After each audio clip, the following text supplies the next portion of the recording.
As you know, the Inter-American Commission is celebrating its 65th anniversary. So before we begin this hearing, I would like to remind you that in these 65 years, the Commission has worked highly committed with the defense and promotion of human rights. And thanks to the interest and the common pact of the states and societies giving life to the American Convention and the Democratic Charter. Since 1959, hundreds of professionals have gone through the institution. Thousands of people, collectors, and people have resorted to the IACHR to request justice and reparation. We've celebrated years with 100 visits in loco, the corresponding reports, more than 1,000 precautionary measures, more than 750 merit reports, 220 friendly settlements, and 277 cases sent to the court. As you know, the victims occupy the center of our work. As rapporteur for persons with disabilities, I would like to say that this hearing hopes to be inclusive of these persons, and hence I would like to ask all those who will speak to introduce yourselves, say your position and the organization you belong to, and that when you take the floor, you reiterate your name again so that the persons with visual disabilities can identify who is speaking. I also want to remind you that these hearings have subtitles on the Zoom program, so you can activate these directly from your own equipment, and you can choose the size of the font. For those of you who are following us, this is also available in other social networks. Thank you very much. So the title of this hearing is Impact of Activities of Private Enterprises on Human Rights of Indigenous Communities and Farming Communities in Panama. This hearing was requested by the Alliance for Conservation and Development, Movement for the Defense of Territories and Ecosystems in Boca del Toro, and the Foreign Environmental International Environmental Law. I will be distributing the time as follows. First, I will give 20 minutes to civil society, then 20 minutes to the state, then a maximum of 30 minutes to the Commission, which will reduce to just the time we finish, and then 12 minutes to civil society and 12 minutes to the state. And at the end, the Commission will close with no more than 6 minutes, but I'll try to make it shorter. So you'll forgive me for what I'm going to say, but my training is largely German, so I'll be very strict with the time. When your time is up, I will cut you no matter what you're saying.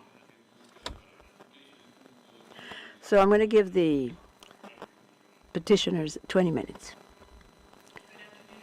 Petitioners, members of the Secretariat, and representatives of the Government of Panama. My name is Sarah Dorman, and I am here today in my personal capacity in support of the civil society organizations and the indigenous and campesino human rights defenders who are present at this hearing. We wish to express our appreciation for this opportunity to shed light on the serious impacts that business activities are having on the human rights of indigenous and campesino communities in Panama.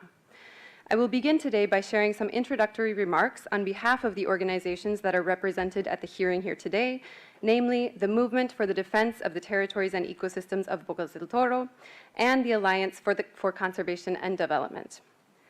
Panama embarked upon a program of structural adjustment in the late 1990s, in which a number of state-owned enterprises were partially or completely privatized, including electric utilities, roads, ports, and telecommunications. During this period, the state of Panama also established various regulatory mechanisms for the protection of citizens' rights, emphasizing citizen participation and the filing of claims with the broader context of the country's democratization. Unfortunately, these mechanisms repeatedly failed to protect citizens' rights in practice, especially where private corporate interests came into conflict with the rights of indigenous and campesino communities, as happened with the proposal to build dams on the Tabasara River, which ultimately led to the infamous Barro Blanco hydroelectric project. By the 2000s, a number of these conflicts had escalated into violent confrontation, as was highlighted before this Honorable Commission at a previous thematic hearing held 10 years ago in this same space. Faced with this failure of domestic institutions to protect citizens' rights over corporate interests, affected communities and their representatives have sought recourse before international human rights bodies, such as this Commission, where they have been able to express their grievances and demand that their human rights be respected. While such efforts have led to notable successes, these international actions have primarily focused on the obligations borne by the State of Panama, leaving the inextricable role of private businesses in social and environmental harms under-examined. We are here today to make visible the impacts that business activities are having on the human rights of indigenous and campesino communities in Panama. We consider that these impacts, which too often rise to the level of serious violations of human rights, are clearly illustrated by the 3 cases that will now be described by my esteemed colleagues, who are all people who have been directly affected by corporate abuses carried out with the complicity of national authorities in Panama. The first case will be presented by Mr. Moisés Montero, a campesino rights defender, who will describe a situation of agrochemical water pollution in the context of pineapple cultivation in La Chorrera. He will describe how the government has allowed a private company to operate without an environmental impact assessment, possibly contaminating water supply used for human consumption. Administrative lawsuits have only resulted in monetary fines, and the company is ignoring suspension orders by the Ministry of Environment. A complaint filed with the Environmental Enforcement Mechanism of the Panama-U.S. Free Trade Agreement was closed after the government of Panama argued that it is taking care of this matter, an assertion that communities deny. If we could please play the video recording of Mr. Moisés Montero's message at this time. Thank you.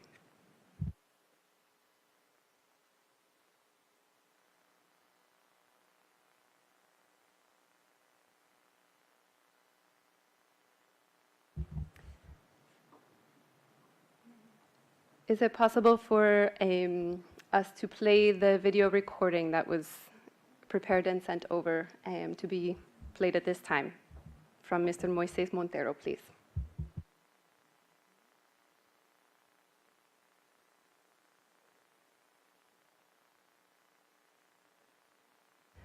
Perhaps in the interest of time, we might move to case 2 and then come back to the video recording if that is possible. At this time, we will hear from Winnie Bagama, who will describe how the Barro Blanco Dam has affected indigenous communities in the Nobe Buglé comarca. In 2006, the government of Panama approved a concession for a Honduran company, Genisa, to construct this dam, even though it would affect lands that are part of the Nobe Buglé comarca. Despite indigenous opposition, the environmental impact assessment was approved in 2008 and construction began 3 years later, eventually flooding Nobe and Buglé communities. And the grievances expressed by the M10 movement for the defense of the Tabasara River have been recognized by complaint mechanisms at the Dutch and German development banks, as well as by the UNDP Social and Environmental Compliance Unit. However, the company has continued to operate the dam without obtaining the consent of or providing adequate remedy to the affected indigenous communities.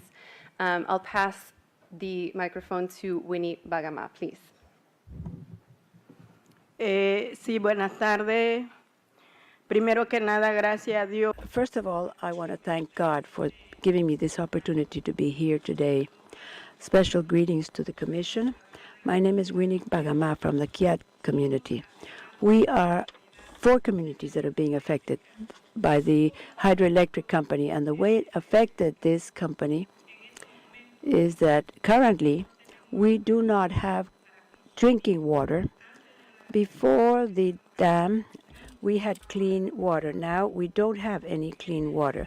In these dry seasons, we have no water to drink or any kind of water. Our children get sick because there's no water, not even to drink. And next to our homes, we have that dam, which is full of sediments. We can't bathe in that water, nor can we bathe our children. But because of the very situation, when the children get into the lake, they come out sick. They get allergies. And there's no one who's assuming responsibilities here. Our territory of the comarca was flooded, and to date,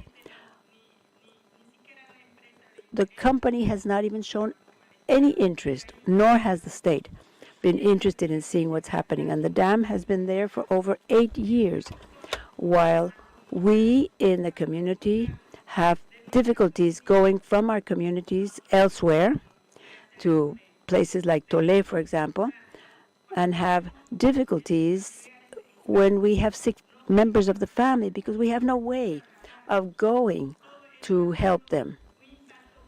That has been a serious effect against us because they've condemned us to live for 50 years a life we were not used to living. Our life before was better because we had 35 different species of fish in the water with which we fed our children and our families. Now, of those, there's only one species left.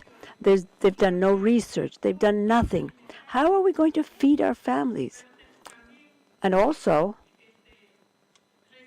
I want to highlight that all of these violations of our rights and our territory has been with the approval and disregarding all the laws of Panama. And our authorities, our government, has allowed all this to take place. And I feel that my environment has not been taken into consideration. Our forests were flooded where we harvested our native plants and our medicinal plants. All of this was flooded. And yet to date, there's been not even one visit, not even one visit. I don't want to say it, but it's a real shame that I have the state right in front of us, and there's a whole machinery in the government, and yet after 7 and 8 years of generating this work of the hydroelectric, no one has come to help us. All of the things that we're living today are due to this. Before, we didn't have to go out to find gasoline to transfer a sick person. Before, we didn't have to go out and buy things to feed our children, while today we are forced to do all these things. And all that has been, as I said, with the acceptance of the Ministry of the Environment and the government. And that's why we're here today once again to present our situation to you, and I thank you for this time. Thank you. At this time, I would like to ask if it's possible to play the video of Mr. Moises Montero's intervention.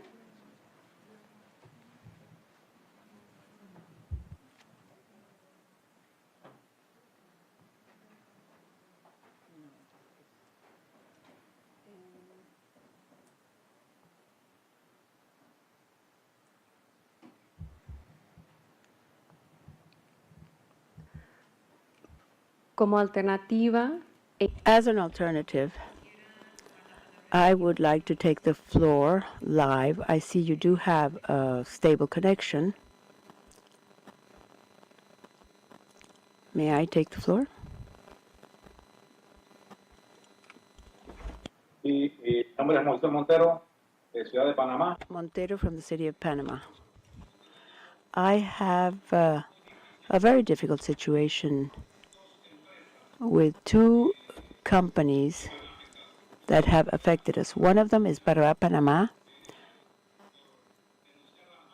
for claiming against the poor agricultural practices, and I have been sued for that.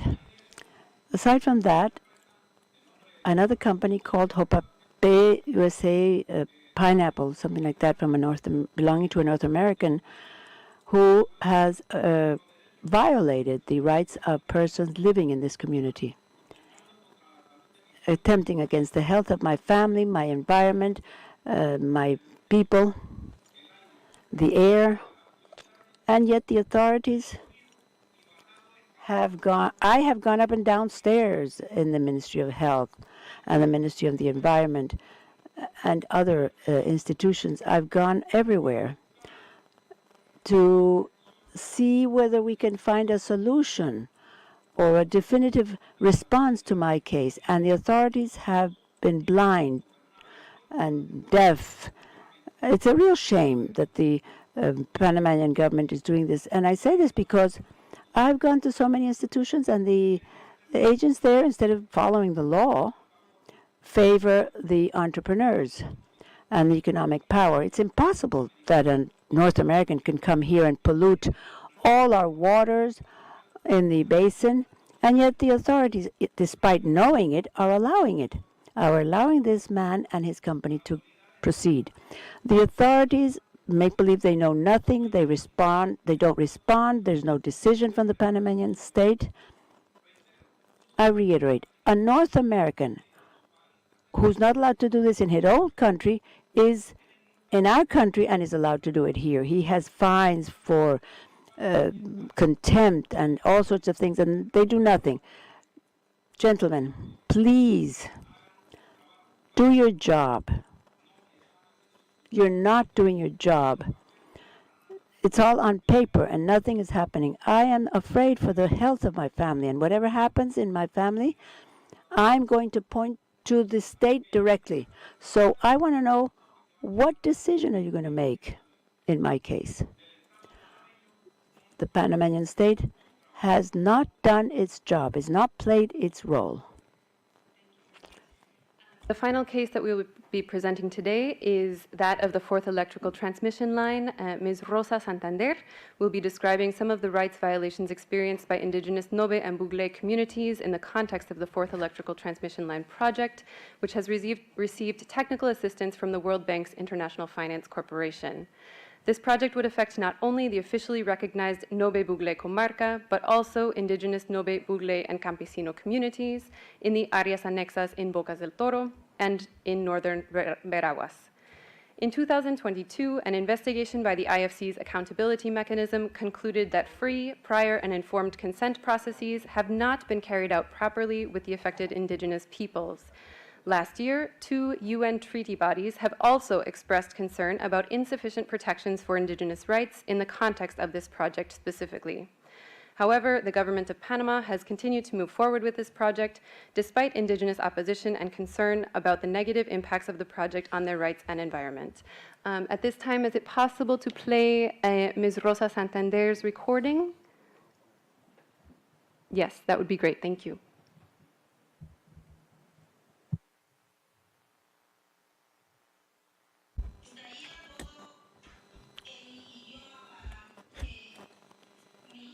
I would like to say this in my language so that my people could hear me, but I know this is not possible. So I'll try to say it in Spanish, which is somewhat difficult for me. But I'll greet in my language. I'll greet my people in my language.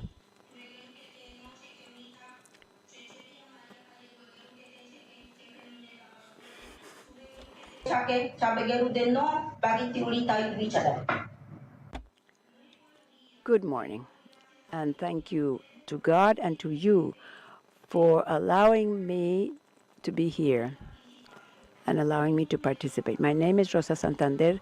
I'm coordinator of the women's organization and come from the Buble Nation in representation of the Congress Nobe Buble of the north of Santa Fe, a territory which was left out of Law 10 created in 1997. Today, we are facing different challenges, like minería, mining, national park, the hydroelectric project, and others. And currently, I'm going to refer to the Cuatali situation. To date, there's been no information from the company in question. Since 2018, they have been interested in carrying out this project of the fourth line of electric transmission, which will go through the middle of our territory, which are the ancestral lands affecting the archaeological and form of life of our people. We have called for agreements that must be established since 2022, when the company Kansa went to the area and told the people that they were bringing social workers to support the community with housing, schools, health centers, and aqueduct, so that the people would approve the fourth line project. As a result, the native people and their congresses refuse this project. They have violated our rights in Law 37 on free, prior, and informed consent. The climate change will affect our health, our food, and we will have many diseases with this new road and the mining exploitations. We have a right to life and health. We have a right to better food. If the government speaks of climate change, then they should not allow a project that is going to affect the country, as would be the case with this project, where important forests will disappear and many of the natural wealth that we have in this area. We are calling directly to on the government to respect our life and culture as women. I also ask that our future generations be allowed to have a free life with the appropriate health, which is the first thing for all families. Thank you very much. Linda Castrellón, an indigenous Nobe human rights and environmental defender, to offer concluding remarks. En Cobocuindere, Cobocuindere, Panamanian State. Good afternoon, Commission. As we've seen, the mechanisms established by the State of Panama have no relevance for the protection of individual and collective rights of the farming and indigenous people, with the effect caused by these private companies. The impact evaluation projects have not considered the free, prior, and informed consent of the people, of the indigenous people. In fact, they have been obviated completely in those projects with the support of other authorities affecting the pineapple cultures harvesting. There's no regulation, as we've seen with the mining, and that cannot be an excuse to ask the population to complain. We are tired of sending complaints. We want action. It is particularly important that we consider the pollution of toxic substances and the deterioration of the quality of life of the population, as we've seen in Barro Blanco. We value the reports of the complaints from international banks, but the time has come for the companies themselves to assume responsibility, or that the state forces them to be accountable. As for the investment promotion treaties, we are worried about the TPC between Panama and the United States. What can we expect from the new investments coming from countries with less environmental standards? And quite specifically, we are concerned about the territorial insecurity of many of the people in the western part of Panama, leaving them at the mercy of these abusive companies like ETESA and irresponsible governments like the one we have now. altura. There's no justification that at this point they haven't even defined the claims from pertaining to the lands, or that they have protected these lands, or the people, communities, such as those living in Norte de Veragua. Myself, I have suffered the consequences of this lack of responsibility from the Panamanian state when the land of my family in Valle de Agua were invaded, and we were threatened by neighbors who have political connections. Even if we attended a hearing on 2015, we believe that in the last few months, the government basically wants to leave a legacy of destruction on the indigenous communities. Based on all of this, we would like to request the following from the Commission: that the rapporteur to the farming communities should pay a visit to Panama and write a report on the situation of the collective lands of the indigenous communities 10 years after the visit of James Anaya, the special rapporteur, in 2013. The mission, and about the hydroelectrical of Barrio Blanco, and precautionary measures should be imposed on those who are affected, as is the case of Mr. Jose Montero, and also the construction of the fourth transmission lines, and that this commission should report the claims, the lack of compliance with the obligations of the Panamanian state, and also the negative impact on the activities of these companies in our communities. Thank you so much. Thank you. Now I will give the floor to the state. Thank you. Thank you, Honorable Commissions of the Inter-American Commission on Human Rights, Maria Claudia Polido, Executive Secretary of this office, ladies and gentlemen, members of the civil society organizations, members, de la Comisión Interamericana, staff of the Inter-American Commission on Human Rights, and those who are following us through the media. I am Mr. Romero. I am the head of legal aspects of legal department of the Ministry of Foreign Affairs, and today I am accompanied by a multidisciplinary delegation that is present here today and also connected from Panama by virtual means. The Republic of Panama thanks the Honorable Inter-American Commission on Human Rights our participation in this public hearing to address the cases 12.417 with the Nove indigenous community from Bocas del Toro and case number 134744, and also the project for the transmission lines. This is an opportunity to highlight the efforts that the state conducts in order to respect and to promote the human rights in all their conception. And we're going to address these three topics because those are the cases that are the reason of the invitation that was submitted to us. Since its creation as an independent state, Panama has based its foundations on their own respect and equality for everyone, no matter their creed, their ethnic origins, and we offer these rights and also the right of all population so that the state will satisfy their basic needs such as health, education, housing, transportation, and safety. All of this obviously based in the absolute consideration that is given to the individual integrity of every inhabitant, also the respect for the Constitution and the laws, and compliance with international regulations taken on by the state of Panama.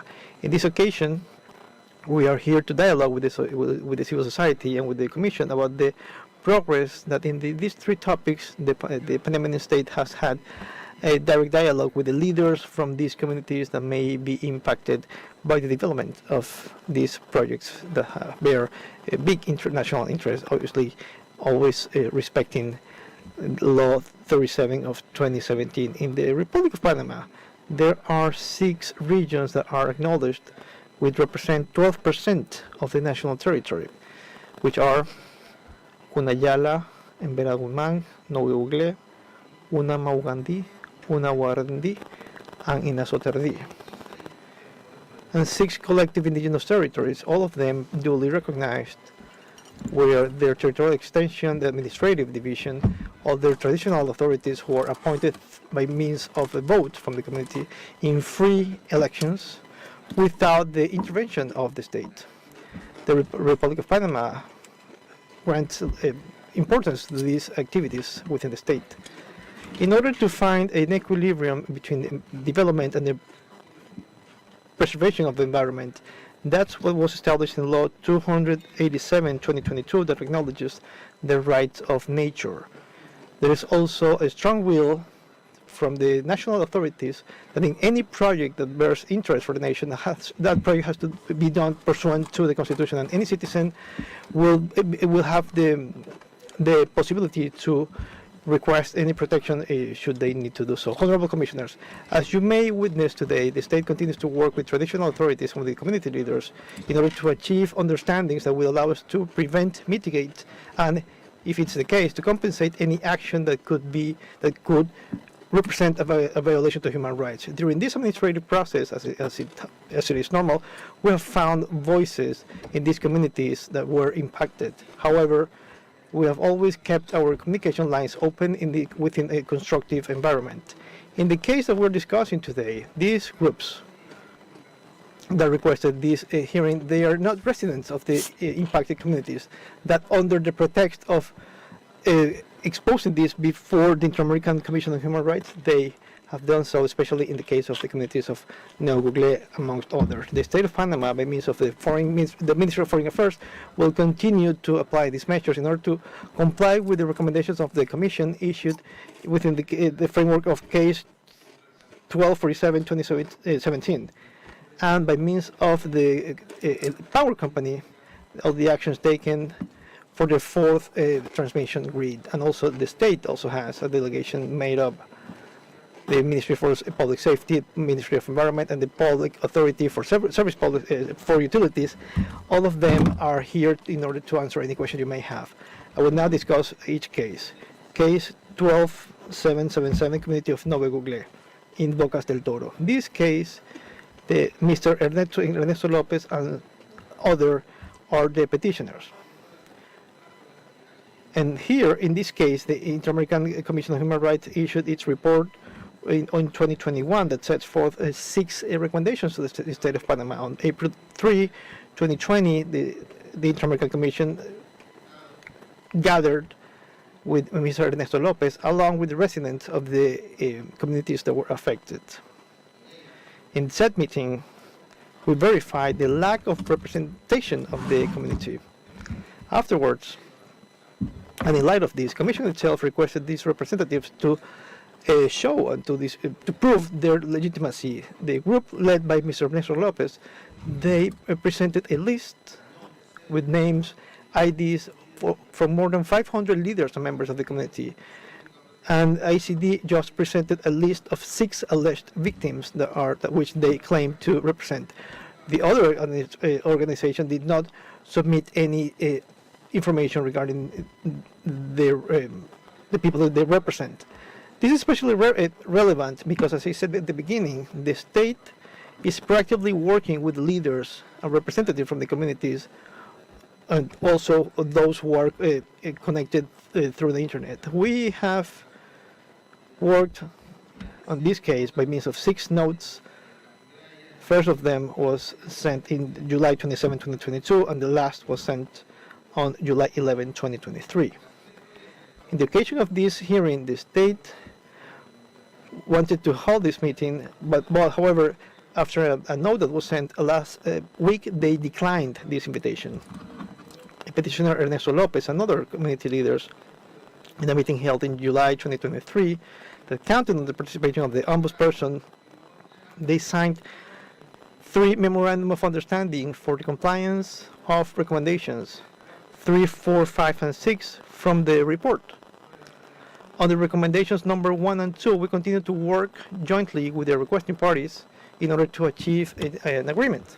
In the note sent on January 2024, we presented our information, and we rejected the advance made, and they insisted on bringing this case before the Inter-American Commission on Human Rights. Despite all of this, regarding the rejection from these groups to do this, and thus hindering our capacity to address these issues, the Inter-American Commission on Human Rights has summoned this working. We hereby request the Inter-American Commission on Human Rights to conduct a meeting so we can open the channels for dialogue, so that we can discuss these topics with the different requesting parties.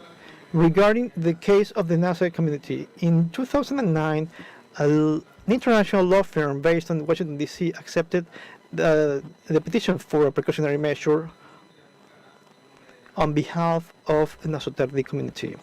The political constitution of Panama guarantees indigenous communities their ownership of land for their well-being. In this regard, in 2018, the National Assembly approved the Project 616 that created the Nasoterdi community. This law was a result of a constitutional action that, after a judgment from November 2018, was ruled as constitutional. With this decision, we enacted Law 1811 that creates the Nasoterri community, thus protecting its territory, government, and traditions, and complying with the original claim.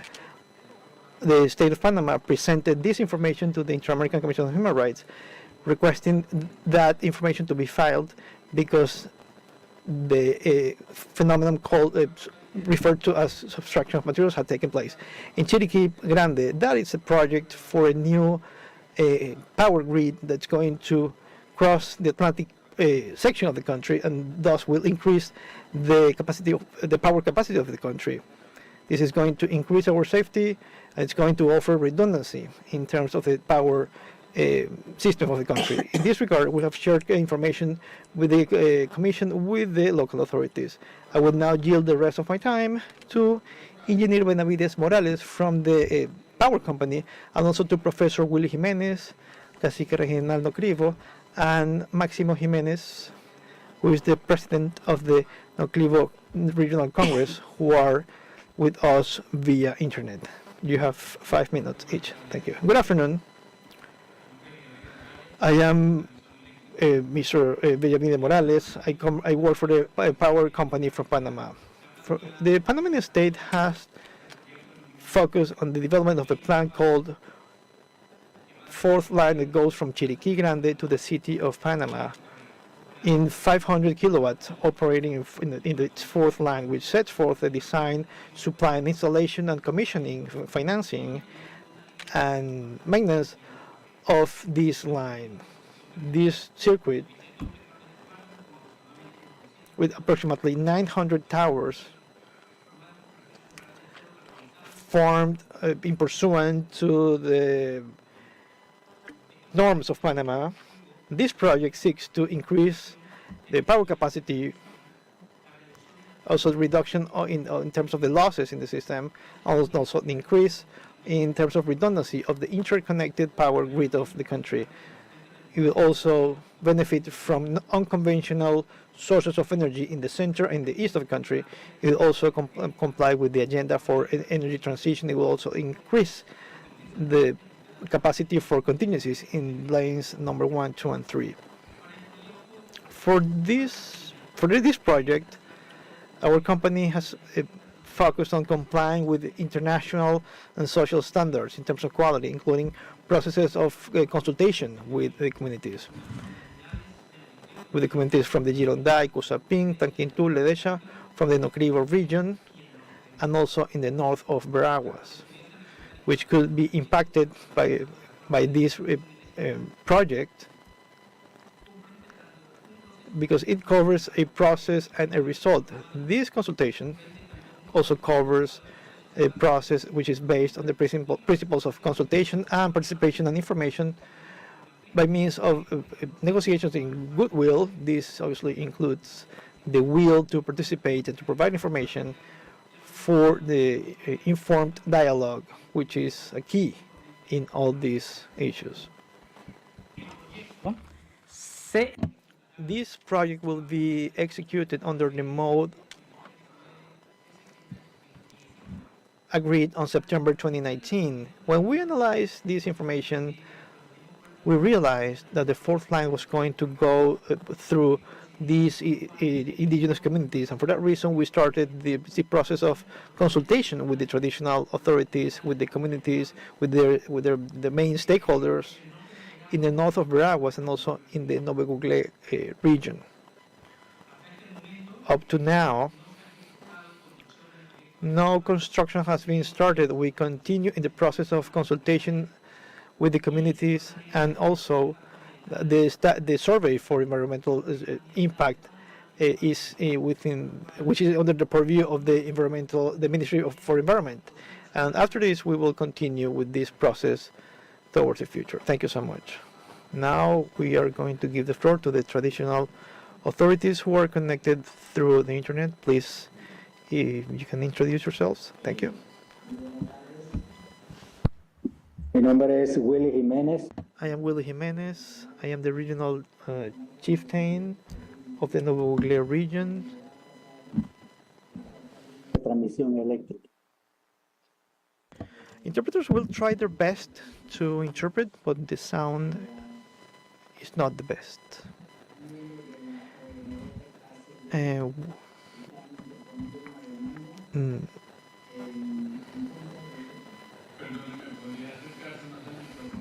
Intérpretes no lo pueden escuchar. Muchas gracias.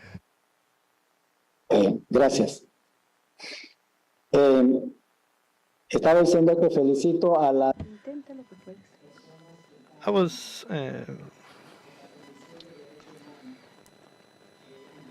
saying that, I mean, regarding this claim about the project for the fourth line that will go through the Nuevo Ugle region.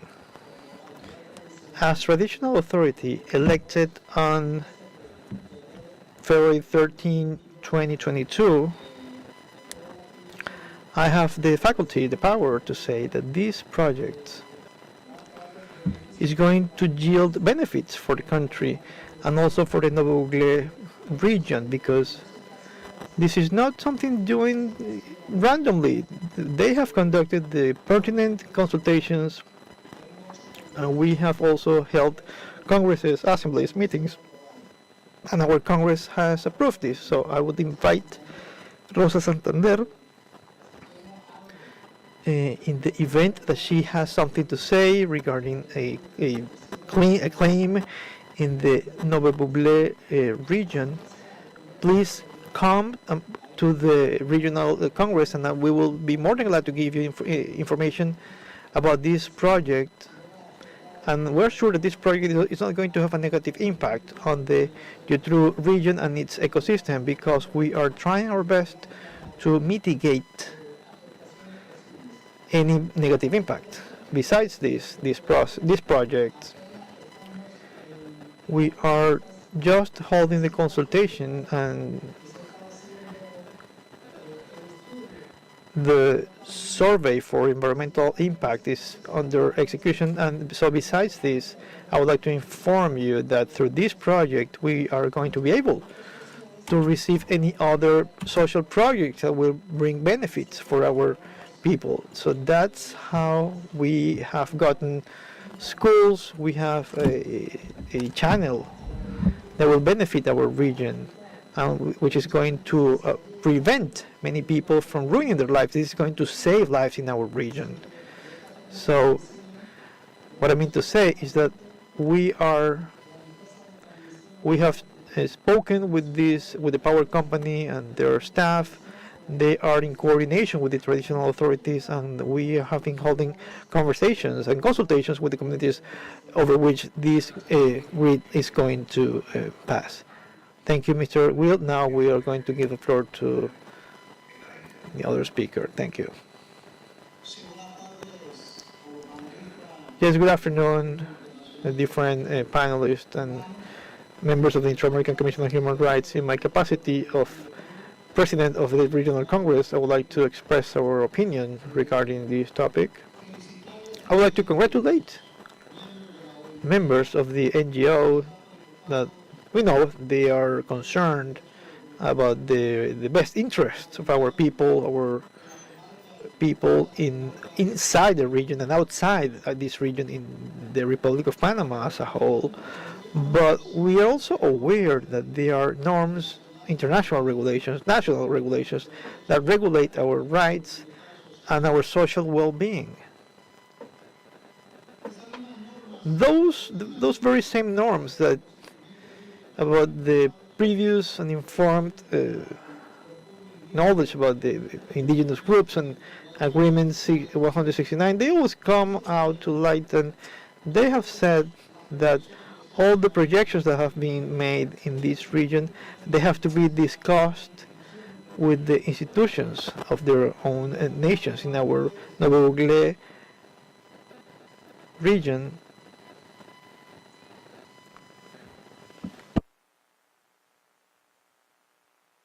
Perdimos el audio. Perdón, disculpe. I apologize. So to finish what I was saying, within our community, we have traditional authorities, traditional institutions, regional institutions, which is and even the law 37 expresses this, sets forth this, that those are the institutions responsible to do this, and these are the places where everyone who feels his or her rights have been affected, they have to come through us. So this topic of the fourth line, it has been discussed for over 15 years, and under my administration as President of the Regional Congress, no organization has come to see me or to talk to me about this, and we are aware. Our doors are fully open to receive you, and to get to know your concerns, and that's what we hope. Very often, you jump and you go over these institutions, and there are people representing us at the international level, and there are people who live in the country, and they live out of that, and they live out of the poverty of the people here in the country. So I would like, if you're truly concerned about the best interest of our people, I feel that there are the necessary channels, and we have to exhaust those channels from the traditional authorities in order to see whether any right has been breached. But thank you for your participation of the state. The 20 minutes have elapsed. At this point, I would like to just, before I give the floor to my colleagues from the Inter-American Commission on Human Rights, I would like to remind you that this is a hearing. I know there is a connection between the cases, but for the discussion we're going to have, I think we should focus on the topic itself, which is the Inter-American standards for the private companies and the way in which these standards are being respected or not in these multiple issues that are taking place in Panama, allegedly. So next, I will give the floor first to Commissioner Gloria Demis or Arif. I mean, as you like. Ladies first. I'll give the floor to Commissioner Gloria Demis, and then Arif, and then I'll give the floor to our rapporteur from DESCA, and then Maria Claudia. And if we still have some time at that point, I will say a few things. So, Commissioner, please, you have the floor.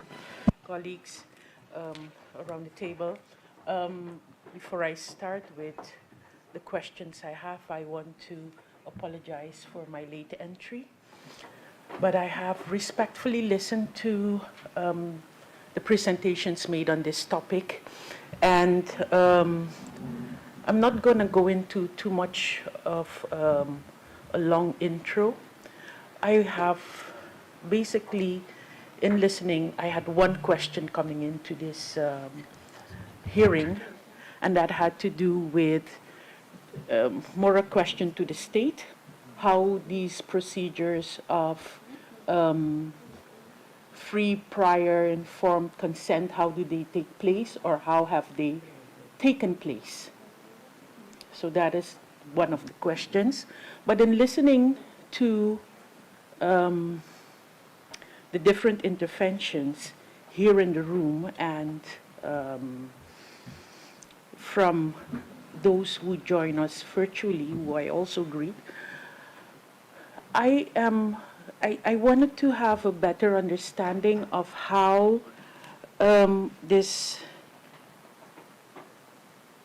regional congress works and the representation takes place in terms of the traditional leadership. I want to know how that actually takes place. What is the process? And I hope that the ladies here can inform me as well if we can get some information, elaboration from the President himself. Muchas gracias, comisionada Demis. Ahora Thank you so much, Commissioner Demis. I will now give the floor to Commissioner Bulkan. Thank you, Chair. And I join my colleagues in bidding you all good afternoon and welcoming you to this hearing. I thank the requesting party for bringing this to our attention. And I'd like to endorse the comments of the President that while there might be granular disputes in terms of the cases that we're dealing with, there is a larger issue about the impact of businesses on indigenous communities. And I think it would be most constructive if we can focus on the larger issues. I would be grateful myself for some information about the representativeness of those who speak on behalf of communities.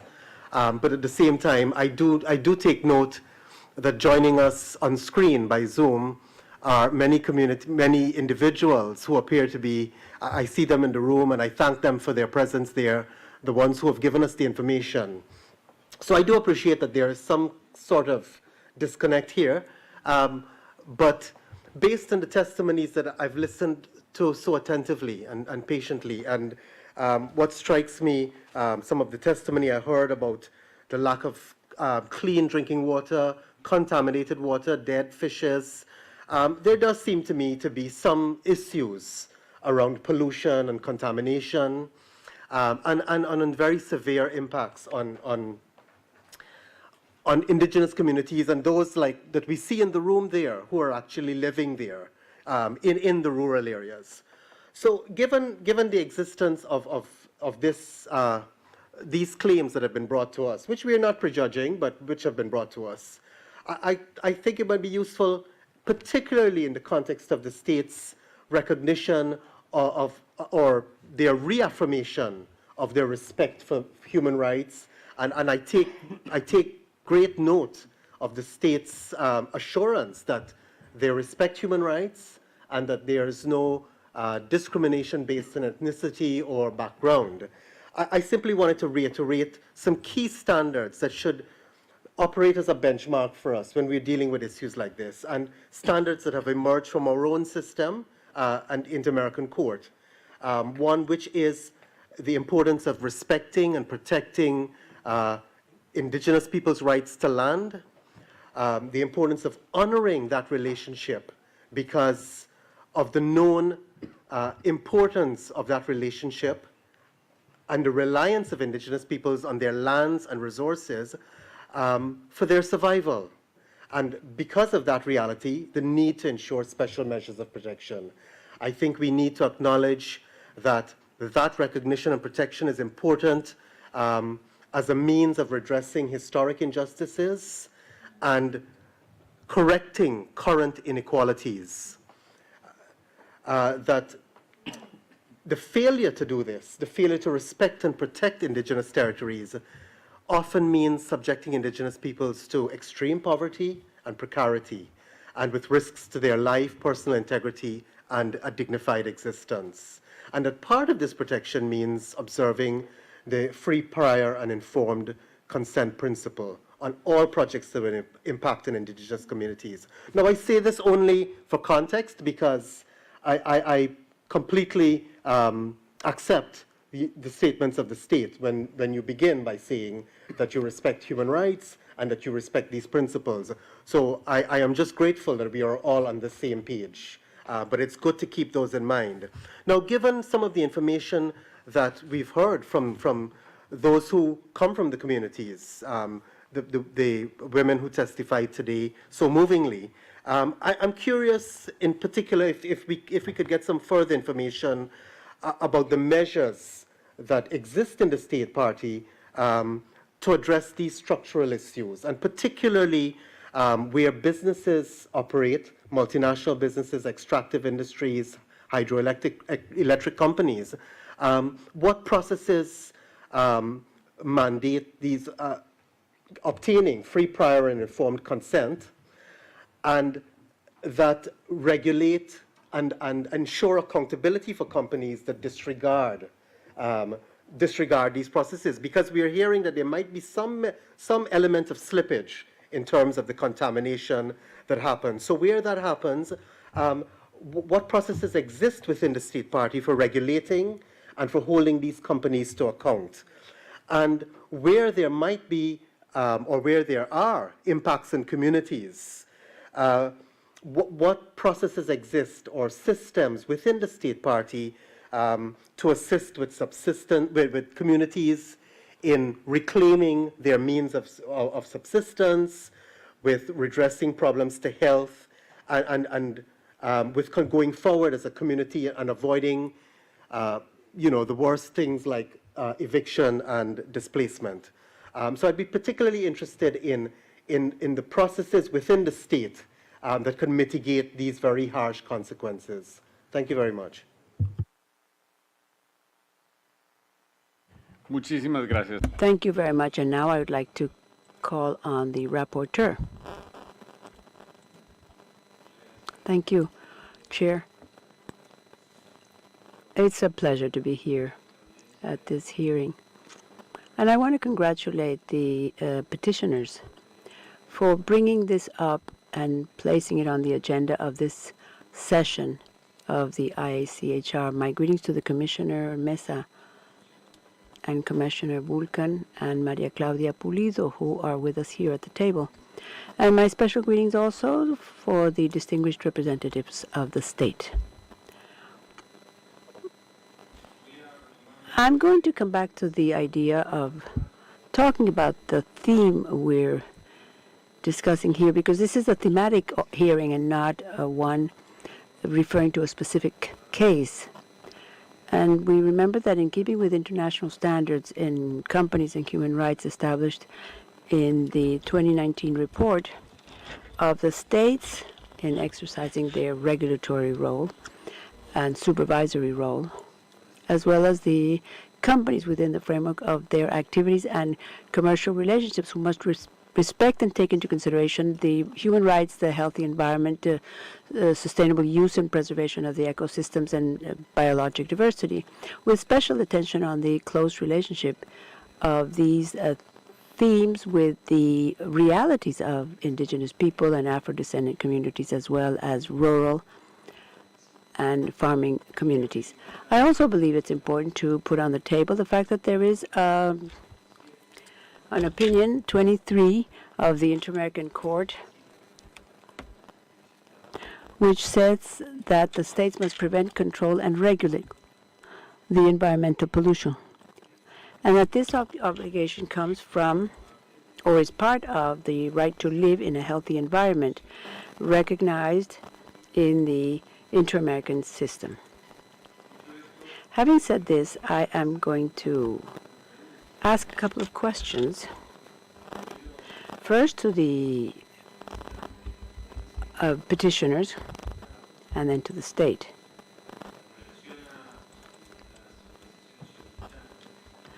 I would like to know if you could tell me, if you could give me more details about the threats and attacks received, especially to the environmental defenders and those who object to these entrepreneurial activities, especially in this type of activities that had a tremendous impact on the communities, particularly on the indigenous people and Afro-descendants.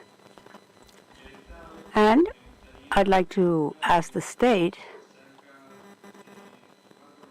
regarding their normative framework and procedures established to prevent these violations in the future, particularly related to activities of companies like these, as well as what mechanisms do you have for access to justice and protection of the people who are being affected. I think that these questions could help us discuss this theme, object of this hearing, and maybe leave the cases as such out of the discussion, which I'm sure will be discussed at different situations, different places in suggestions and cases of the IACHR. Thank you. Maria Claudia, do you wish to add anything? No, I don't want to take time from you, sir. Very pointedly, I'd like to say, well, a special greeting to the civil society organizations, of course, and the representatives of the indigenous leaders that are in the room, as well as the leaders who are following us from Panama, and the illustrious state of Panama, to recognize the fact that they've always been open and willing to give us information in all these monitoring mechanisms of the Commission. Also emphasizing the fact that this is of a general thematic nature. As for the information we received,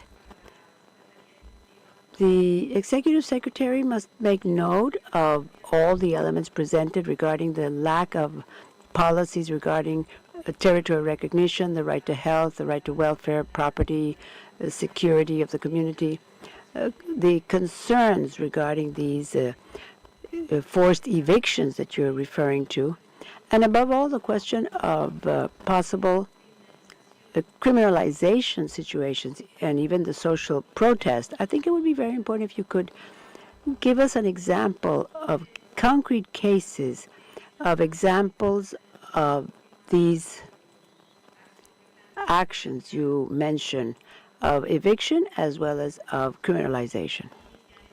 And the state, to say that aside from what you could give us here at the table, we're open to receive in writing anything you wish, but concrete measures you've adopted beyond the specific cases that are before the Inter-American system where we have the special mechanisms available to respond to these concrete acts that these people have come from Panama to present to the Commission. I think that's all I have to say, sir. Thank you very much. Thank you very much. And I also am going to speak for about 30 seconds just to adjust our schedule. And I'd like to emphasize the question asked by the rapporteur. Does Panama have a plan to fulfill the United Nations standards and the Inter-American standards on enterprises and human rights? In other words, do you have a plan that would allow the state to supervise and make sure that the companies in their entrepreneurial activities, and not only their entrepreneurial activities, but in their structure and their supplier chains and so forth, confirm that all the human rights standards are being complied with and that they include human rights as an opportunity forming part of their corporations and their sustainability? Thank you very much. So now I'm going to give the floor to the petitioners for 12 minutes. And I will be passing the floor to Feliciano Santos, who's connected virtually from Panama.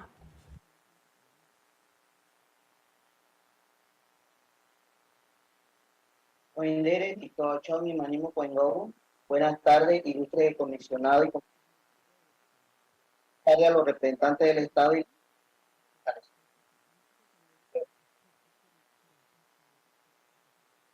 al llegar a esta audiencia de la Comisión Interamericana, la única mecanismo que nosotros hemos tenido para y así escuchar. Feliciano, se está cortando el audio. ¿Sería posible acercarte al micrófono? Nuestra denuncia es más responsable a los indígenas en manos de las empresas privadas y empresas domésticas.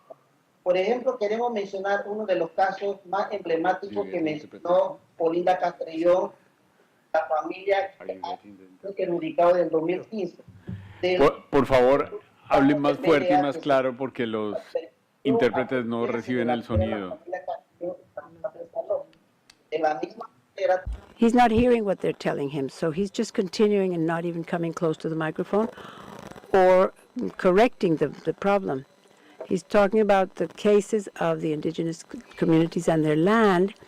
Our concern is that the Panamanian state obviates the right of indigenous people and allow these companies to take ownership of the land and of the resources of our ancestral lands, violating the right of prior, free, and informed consent, which is for us an alarming situation where the appropriation of the land and the way in which they use it, the way the state uses the resources, we feel, is that when we as indigenous communities say something,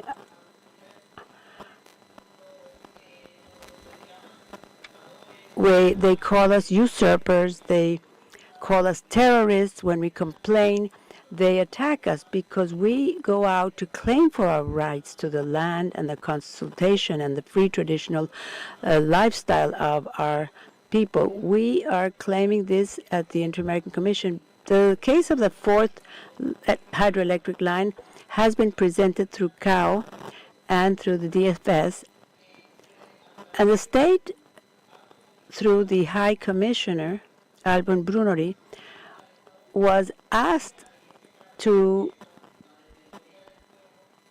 allow EFESA, which is the ombudsman of the people, to explain to us the participation of indigenous people in the prior, free, and informed consent. The brothers from the north of Santander are not recognized as a comarca or an annexed land. And the case of the comarca I see the representation of traditional people. The land of the comarca is a collective land. It is not the state to decide on a mega project like this. And this is in Congress where they're discussing any problems related to the comarca. And the annexed area is affected by these projects, and they have not been taken into account either. Just recently, we've seen that there's been an announcement, and we've had 2 or 3, in fact, stating that the state is allowing the IDESA company accelerate a consultation or an open forum, which is taking place in several places, where we, as the claimants, especially myself as a representative, don't even know about this forum that's taking place. So what worries us is that the state has left the rights of indigenous people and the farmers and Afro-descendants in the hands of private investors, violating the rights of indigenous people and using the judicial mechanism to attack the defenders of human rights and criminalize them, saying that we are the ones who are against development, a planned development. And the question is that there are no surveillance mechanisms that supervise these companies that affect the lands and the territories of the indigenous people, something which we're very concerned about. The state has its rules and regulations. They talk about the rights of indigenous people, true. But what happens with discrimination and racism and judicial action and the behavior of the companies within these territories of indigenous people, like these IDESA? I can tell you that the state has disregarded all these responsibilities and the international and national standards, and have allowed the private companies who are the ones to do the prior consultation. No, that's the responsibility of the state, not of the company. And for us, this is very concerning. Muchas gracias. En Panamá quisiera tomar la palabra. Thank you, Feliciano. Anyone else in Panama who would like to take the floor? I'm sorry, on the part of the petitioners.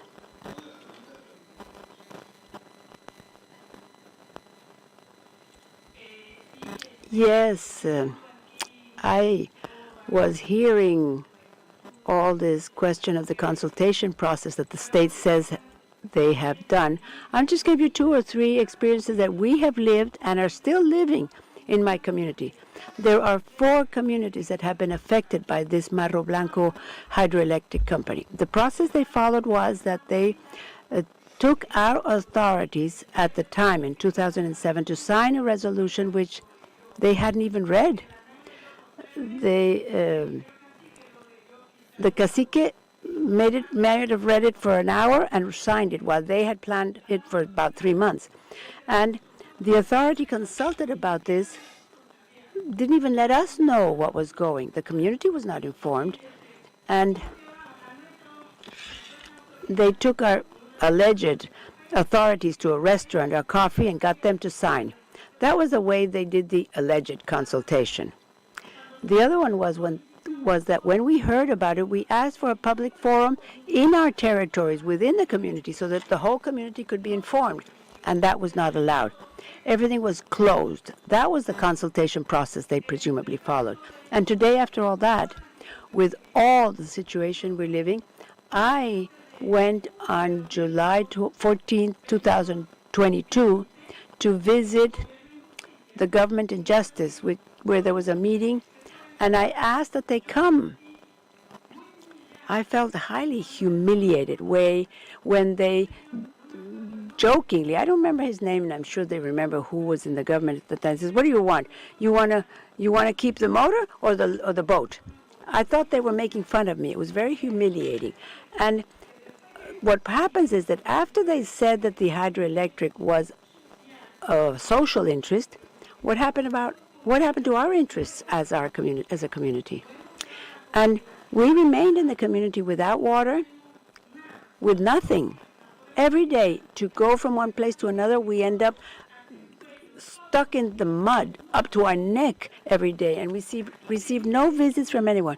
To come and say what they say is one thing, but what's actually happening over there with the communities is very different from my experience, and I'm sorry about this, but it's a fact. Muchas gracias. Thank you very much. Yes, I just wanted to summarize the comments of Mrs. Winnie. We are an Inove community, and we live in the Panamanian territory. Maybe not all live in the comarca areas, but the Novi community is within and outside, where there's indigenous community, as the norms say, indicative of the fact that we have a right as an indigenous population and as Novi. And the fact that this is the only way we've managed to get them to hear us. The case of Castrellón in 2015 followed a process of hearings similar like this in this very room. And as Wendy said, when we went back to Panama and asked for meetings with the state, we found, surprisingly, that they were saying, well, what do you want? What is it? What do you want? It's not what we want. It's not money. What we want is that they follow the rights of indigenous people, because it's not just a question of me as a woman representing myself as an indigenous woman. I'm representing a generation of families, so that when there's a project of social interest, presumably, then where's the rights? In my case, there was a road project, and we and Innovi have no legal security in the area. We have had our harvests destroyed. They've done everything to us. So when we talk about the impact, we're talking about things that really worry us, because we see that the Panamanian state and its government representative completely disregards all these questions of the indigenous rights and the fact that we as indigenous people have rights. We're not discrediting the traditional authorities, but we are the ones who are living the situation. We are suffering that situation caused by these companies in our communities. And I believe that the state has a responsibility, because they have the possibility to do what's necessary. They have the technical staff to make sure that the international rights are being respected in Panama. Thank you very much. Thank you. And I'd like to ask Mrs. Rosa Santander or Mr. Moises Montero if they want to take the floor in this last minute that we have, just 1 minute.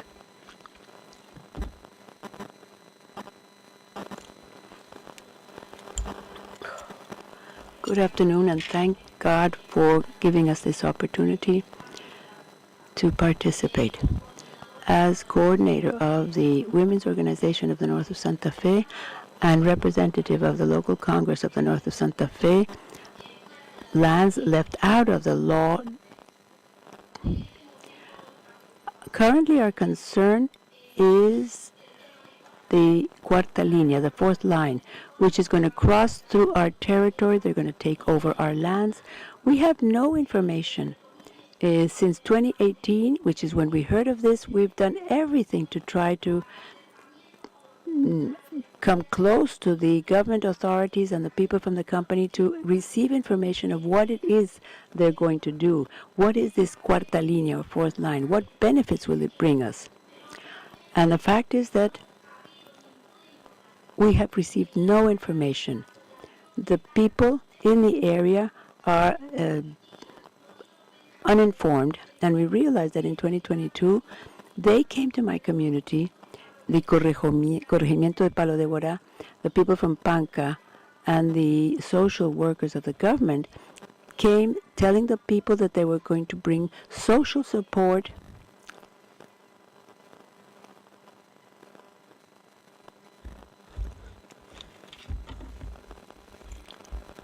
Well, I want to thank the Inter-American Commission. No, I'm really sorry, but there's no more time available. Being told that the time for the petitioners has concluded, and I'm going to give the time to the state. Thank you very much.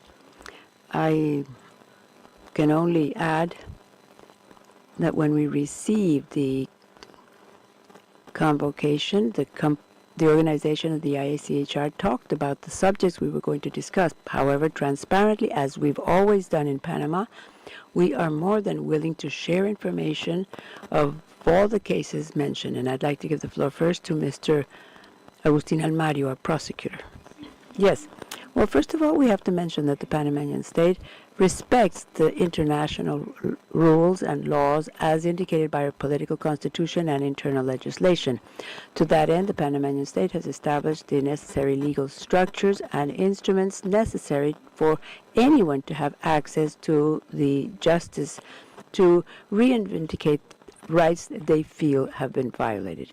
We must mention also that environmentally, the Panamanian state, through the public ministry, created a special committee with national competence and a multidisciplinary team, specialized team with members from the Ministry of the Environment, the Attorney General's Office, and the Public Safety Ministry, to investigate these crimes that, because of their very specialty, require a team with the necessary tools to do the research.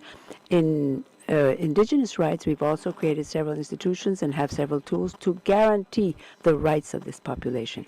We must mention also that our internal regulations allows for the application of protection measures for crimes like these, and add that in some cases related to the non-realization of impact studies, we have applied protection measures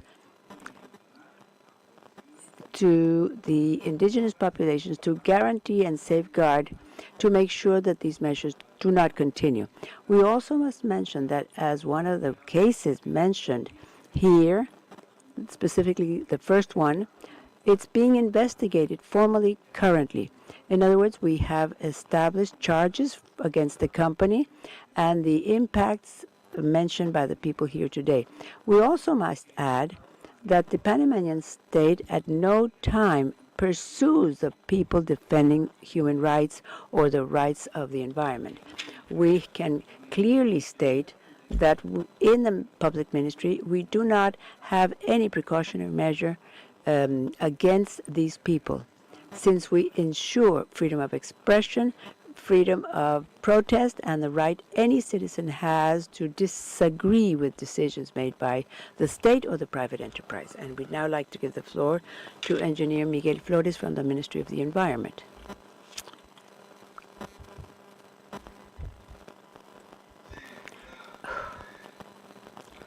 Good afternoon to all those present from the environmental development of the Ministry of the Environment.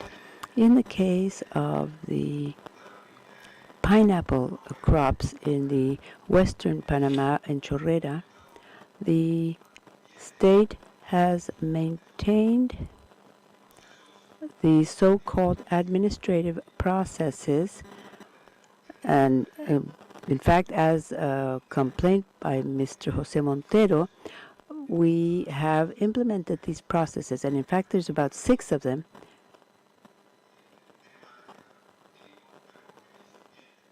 They're just starting, and as he mentioned, we had started the land movement and the environmental impact had not been done. So because of the Executive Decree 57 of 2004 regulating the programs, insisted on a mandatory environmental audit, and since they did not complete with the times of the decree, there is an administrative process against them. And also with regard to the effects on the roads and the sedimentation erosion, we established a series of measures that they must follow so that they would not continue to affect the water bodies. I think it's important to mention that in Panama, there is no law or rule governing the pesticide residues on the surface. So the Ministry of Agriculture and Livestock Development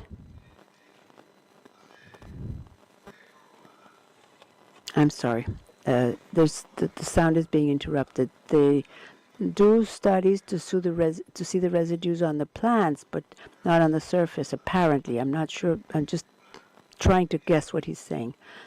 And we're doing everything possible for them to follow all the necessary measures and the rules applicable to these projects. Thank you very much. We now give the floor to Mr. Cristobal Tuñón from the Ministry of the Government. I greet all those, and I won't go any further so as not to take up more time. However, I do want to begin by saying that as for the election process, my dear Commissioner Gloria Demis, the election processes of authorities, of the traditional indigenous authorities in each one of the 12 territories in the country, there's 6 comarcas and 6 collective territories, are done by popular vote. And in the specific case of the comarca Nové Bublé, the cacique Willie Jimenez, as well as the President of Congress, whom I'm going to give the floor to in a minute, Máximo Jimenez, were chosen by popular vote. Through, in Willie's case, Willie Jimenez's case, direct vote of the communities who are in the Neocrivo region, north of the country. And Mr. Willie Jimenez, the vote of the delegates of the Regional Congress, which were in turn chosen by direct vote of the communities in each one of these corregimientos and districts that form the Neocrivo region. So the election process is completely democratic in all indigenous territories of the country. And I'd like to add also that when we arrived at the government in 2019, about half of those indigenous territories had authorities who were expired. They had expired periods. So our government, President Cortizo's government, gives us the instructions to update time and period all the authorities of these territories with whom the state had neglected their elections. And in the case of the Comarca of Nové Bublé, I want to add, the Electoral Tribunal of the Republic of Panama guaranteed the results of the elections. And furthermore, there was a televised debate with the presence of the 12 candidates to General Cacique. And at the elections, General Cacique of the area of Nocrivo was elected, which is a pride and joy for the Nové Bublé comarca, because she is a woman that is very, very capable. Thank you very much. Cedemos rápidamente la palabra. We'll now give the floor to the President of the Congress.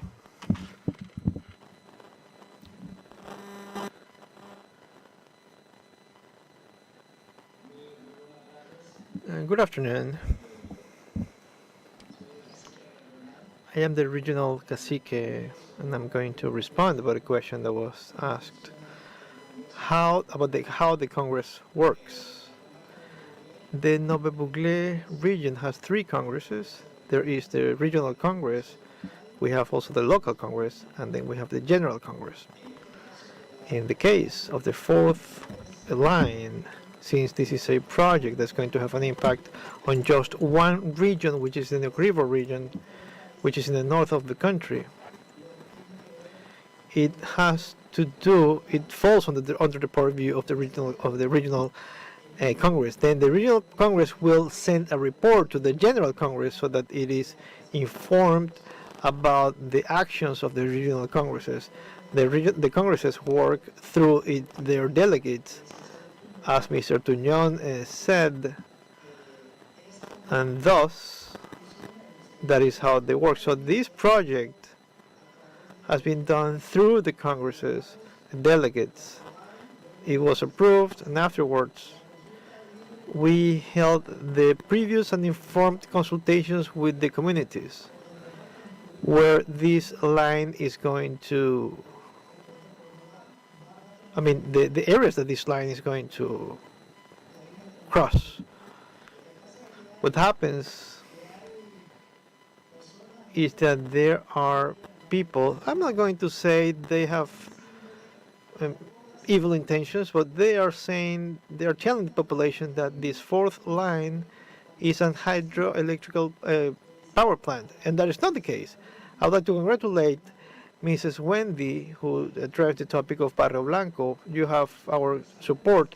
We know the situation you're suffering there. You have our support. However, this topic of the fourth line is not a hydroelectrical plant. Thank you, Don Willie, and I apologize because of the time constraint. I will now give the floor to the ombudsperson. And also like to say that the fact that the power company ETESA, which has been mentioned quite a few times during this hearing, this is a company wholly owned by the state of Panama. Thank you. Good afternoon, Honorable Commissioners. Julio de Gracia, National Director from the Office of the Ombudsperson. Before I begin, I would like to tell you about the executive report about the actions implemented by the Office of the Ombudsperson. We would like to say that in all these cases expressed here, we have been present to guarantee the rights of indigenous communities, and they have been informed about all these projects, about the impacts that this can have in different regions. In this regard, the Office of the Ombudsperson in 2007 started this process. We have participated in countless visits to these communities. I apologize. I will send you the report. I apologize. This is very complicated. Actually, I feel that the rapporteur could devote all his mandate to this issue, and he will lack resources and staff. But in any case, I would like to thank you, both parties, for this open dialogue. We truly treasure all the arguments or the allegations you have brought forward, and I hope that this is going to be just the beginning of a dialogue that should be extended to other countries in the region. Thank you so much. Thank you, everyone.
Commissioner of the Inter-American Commission of Human Rights, and chairing this session, which is the hearing number 21 of the regular session 189 of the Inter-American Commission on Human Rights. And before we begin the hearing, I'd like to remind you that this year the Commission is celebrating its 65th year of existence, and amongst other things, it speaks of 100 in local visits, 1,000 precautionary measures, 157 merit reports, 220 friendly settlement, and about 400 in some cases sent to court, all based on the idea of the centrality of the victims. And as a rapporteur for persons with disabilities as well, I would like to say that our objective here is accessibility. Hence, I would like to ask those who speak to give your name and affiliation with the organization you belong to and what position you occupy, so that those with any type of disability can know, especially those that are visually impaired, can know who's speaking. And I'd also like to add that this hearing has transcription in Zoom, so you can obtain that in case you have, as I said, a visual impairment, can follow this. And you can obtain this as you wish. This is a hearing which was called by the IACHR ex officio, so I would like to thank all of you for being here. The idea, as we've said, to divide the time is that I'm going to give 30 minutes to the organizations present and about 3 minutes per organization. I ask you to be very careful with the time, and then the Commission will make its presentation for up to 25 minutes, after which we will have another 20 minutes or 30 minutes for the organizations of the Commission. So I'd like to give the floor to the organizations present. Thank you, Honorable Commissioners, and good afternoon. My name is Fernanda Vanegas. I'm the Associate Director of Incidencia en Relaciones Externas of the Reproductive Rights Center. We want to thank the Commission in following up on this issue of persons in the region, particularly those intersections of the topic. I'd like to mention the situation of the women defending their sexual and reproductive rights. To give you an idea, in 2022, we recorded 778 aggressions against the defenders and organizations working on this, only in the Americas, with at least 3 defenders having lost their lives. The threats, harassment, and forms of violence they face make it, first because they're women and because they're defending these rights, broadly recognized by this Commission. For example, in El Salvador, the colleagues from the depenalization of abortion and the local development have faced constant threats and campaigns of delegitimization, network campaigns, discrimination, and misogyny, receiving more than 13,000 attempts of sabotage on the web pages. This and many others have increased in frequency and intensity, and no measures have been taken by the state. In Brazil, the attorneys Daniela Félix and Ariela de Mello were criminalized for alleged violation of the professional secrecy, representing the child victim of social violence who was forced to resign to her right to abortion. The process was filed, and the Special Rapporteur for the Freedom of Expression of this Commission recognized that these investigations are based on stigmatizing discourse and that the actions of justice operators should be subject to scrutiny as well. In Colombia, the Oriéntame Foundation, which provides sexual and reproductive health services, has been the victim of false accusations and misinformation about the comprehensive medical care. And in view of this, groups contrary to this carry out campaigns that affect the users of the clinic as well as the health care providers. The directors have, there's been complaints without response. In Honduras, an indigenous person defending the right to territory of the Nahua people was a victim of sexual violence because of her work, with allowing, since she was not able to go to an abortion, she was forced to have the baby, and she was displaced from her ancestral territory, affecting her work as a defender. I have many examples, and we not only show the forms of violence and discrimination suffered by the defenders of sexual and reproductive rights, but the objective and the result as well: undermine their work, silence their voices, limit the Ombudsman's office, and prevent access to essential health services, limiting them from enjoying the rights recognized by the system. My second comment will be to give you more details and make concrete requests. I would like to thank you for the space, and I'd like to give the floor to my colleague, Belisa Guerrero from Amnesty International. Good afternoon, honorable commissioners. My name is Belisa Guerrero, Incidents Coordinator for the Americas of Amnesty International. In my presentation, I will focus on the criminalizations of threat and other effects of defenders of human rights in the region. In the case of the persons defending the land, territory, and environment, Amnesty International considers that the states mostly do not respect the right to prior, free, and informed consent of indigenous communities, farmers, and Afro-descendants. In many of these cases, not having the legal deeds of their land, despite the fact that they've been in charge of do not ensure them their rights. Usually, I'm sorry, Belize. I am sorry, Belize. I'm being told that you're speaking way too fast. We are doing the interpretation into English, and the interpreters are doing their best, but are having a hard time. Thank you. As I was saying, usually when there have been spaces of legitimate interlocution with the authority, it's been thanks to the initiative and pressure of the persons and organizations of human rights themselves, and not the state. We cannot forget that in the Americas, one of the most dangerous regions to defend the environment in the world, Amnesty International has documented that in Canada, the indigenous people and defenders of their land have been harassed and attacked by state agents, company employees, and private company employees.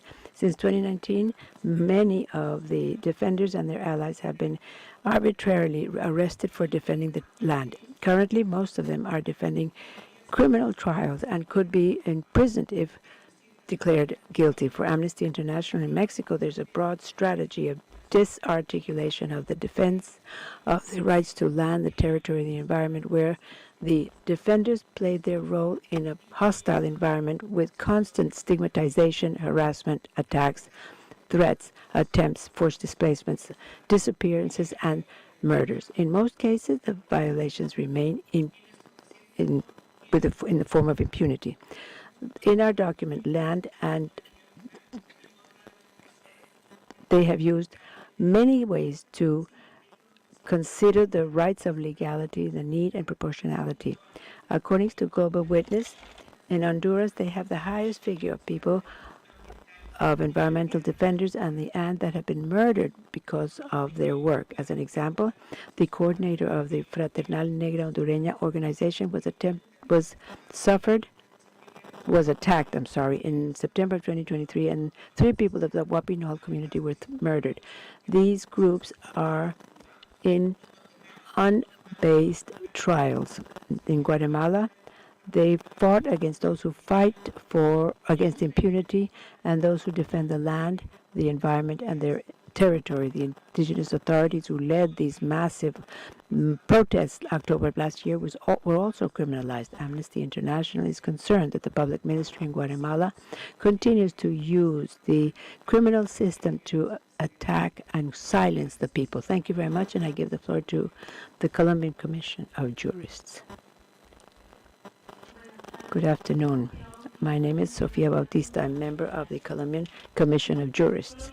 Colombia continues to be one of the countries that is most dangerous to defend human rights.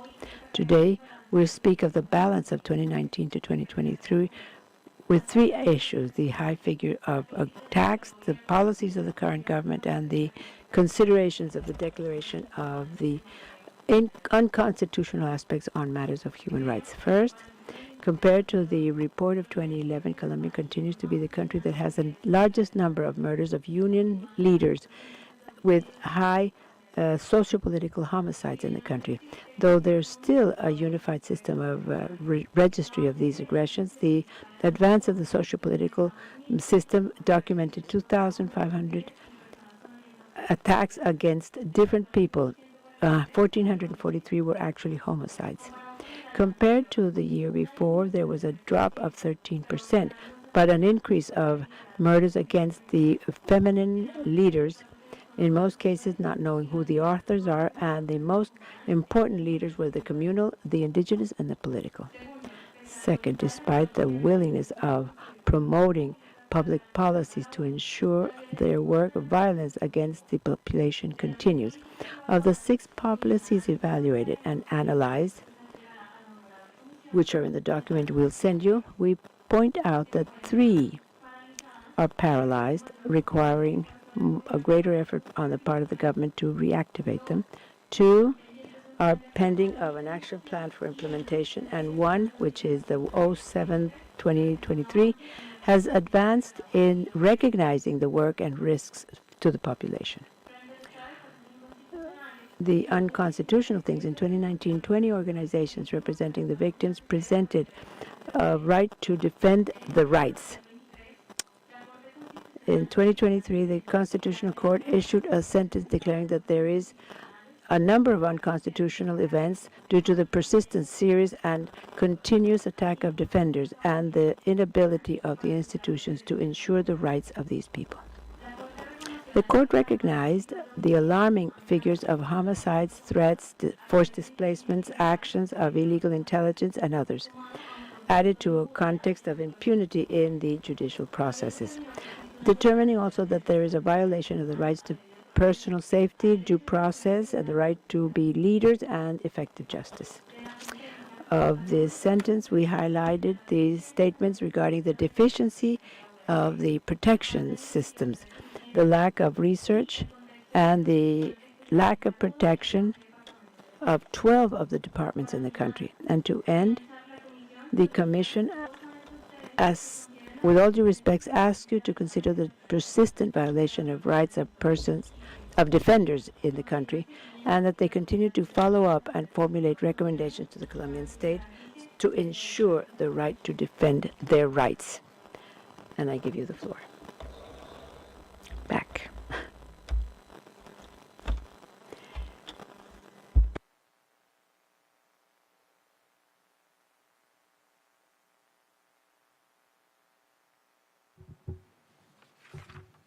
Muy buenas tardes. Good afternoon. My name is Mila Reynolds, Director of the UNITAS Bolivian Red Network. From 2021 to 2023, the Observer of Defenders of UNITAS recorded 128 violations, 35 on criminalization, 34 on lack of protection in situations of risk, 31 referred to hindrance of their work, and 28 regarding aggressions and threats to integrity. Furthermore, women defenders face risks related to their gender. An emblematic case is that of the coca grower leader Cesar Apaza, whom in September of 2022 was arbitrarily detained and prosecuted for more than 12 crimes related to the burning of the market of the Department Association of the Coca Producers of La Paz. He is being in preventive detention, according to a report from the Ombudsman's office. He was the victim of cruel and degrading treatment. He furthermore suffered a stroke, received no timely medical treatment. His preventive detention lasted more than 16 months, and due process was not complied with. According to his account, he was forced to submit to an abbreviated procedure, accepting his guilt as the only way to obtain his freedom, despite considering himself innocent of the charges. The situation of vulnerability of journalists is a matter of great concern in a context in which violations to freedom of the press have increased. Between 2021 and 2023, 412 cases were registered, 142 of which were for physical or psychological attacks or sexual attacks. As an example, we should mention the case of Las Londras, where on October 28 of 2021, armed persons kidnapped, threatened, and hurt 7 journalists and other people who were violently taken in that area of San Julián in the Department of Santa Cruz. 2 years and 4 months later, the investigation is practically null. The suspects were released. One of them recently was implicated in another threat, the economic asphyxiation of the media in Bolivia is translated into an arbitrary use of the advertising, putting pressure on local investors so that they do not publish in certain media with additional supervisions and fines through state institutions. Let us not forget that in the preliminary report on their in-local visit to Bolivia in March of 2023, the IACHR showed its concern for the growing violence against journalists, self-censure, stigmatizing speech, and impunity. With regard to the rights defenders organizations, the country is not complying with international standards without establishing charges of the legal personality, administrative procedures, and so forth. A situation which, additional to the crisis of access to justice in Bolivia, presents serious problems for the state to comply with its role in ensuring and protecting the rights of persons and defending organizations. Thank you very much. And I give the floor to the colleagues from CEDAPI. Good afternoon. My name is Mauricio Santiago. I'm the director of CEDAPI, working in the state of Oaxaca in Mexico. And I'd like to give the floor to Rufino Benitez Sanchez, who's the legal director of CEDAPI. Good afternoon to all. The natural resource defense and that of the ancestral territory of indigenous communities is a constant struggle in Mexico done by the grassroots defenders who, having no academic training, are convinced and have the common sense to defend their lands. For this, they suffer the state's onslaught due to the resistance they offer regarding their extractive and political interest, criminalizing their defense and using the media to present their activities with the organized crime to discredit them. Nothing ensures the life of community defenders who defend collective and not individual rights and continue to be murdered or disappeared or subject to unfair prison. The measures of protection of victims established in the different legislations don't seem to be applied for the community defenders. And they're at the mercy of the state and organized crime. The precautionary measures granted by this Honorable Commission have not been followed by the Mexican state, as in the case of Tierra Blanca, Copala, and the case of Guerrero Grande in Oaxaca. The situation we're going through makes it necessary for us to recognize and protect these community defenders. And I give the floor to my colleague, Jetsi Santiago. Having said this, the struggle for the protection and preservation of the flora and fauna in a community environment often leads to disappearances, and that's why the women of the communities are claiming for justice, and in more cases they are the ones who have become the spokesmen of the struggle, playing the key role of the research, demanding for punishment to the material and intellectual authors of these threats, disappearances, and extrajudicial executions, some of which have led to disappearance, like the case of the defender of El Bosque, Inda Galinda Vasco, who disappeared in 2021. The nurse Gabriela Sanchez Velasco, who disappeared in 2021. Yesenia Pascual Rasco, who disappeared in 2015. Severina Paz Bautista, who disappeared in 2013. Evidently, the state does not have an effective mechanism to comply with the precautionary measures and urgent actions required by all the different treaties of the United Nations and this Inter-American Commission. These disappearances clearly show the inability, omission, and lack of interest of the Mexican state for human rights in Mexico and the elimination of the violence against gender issues.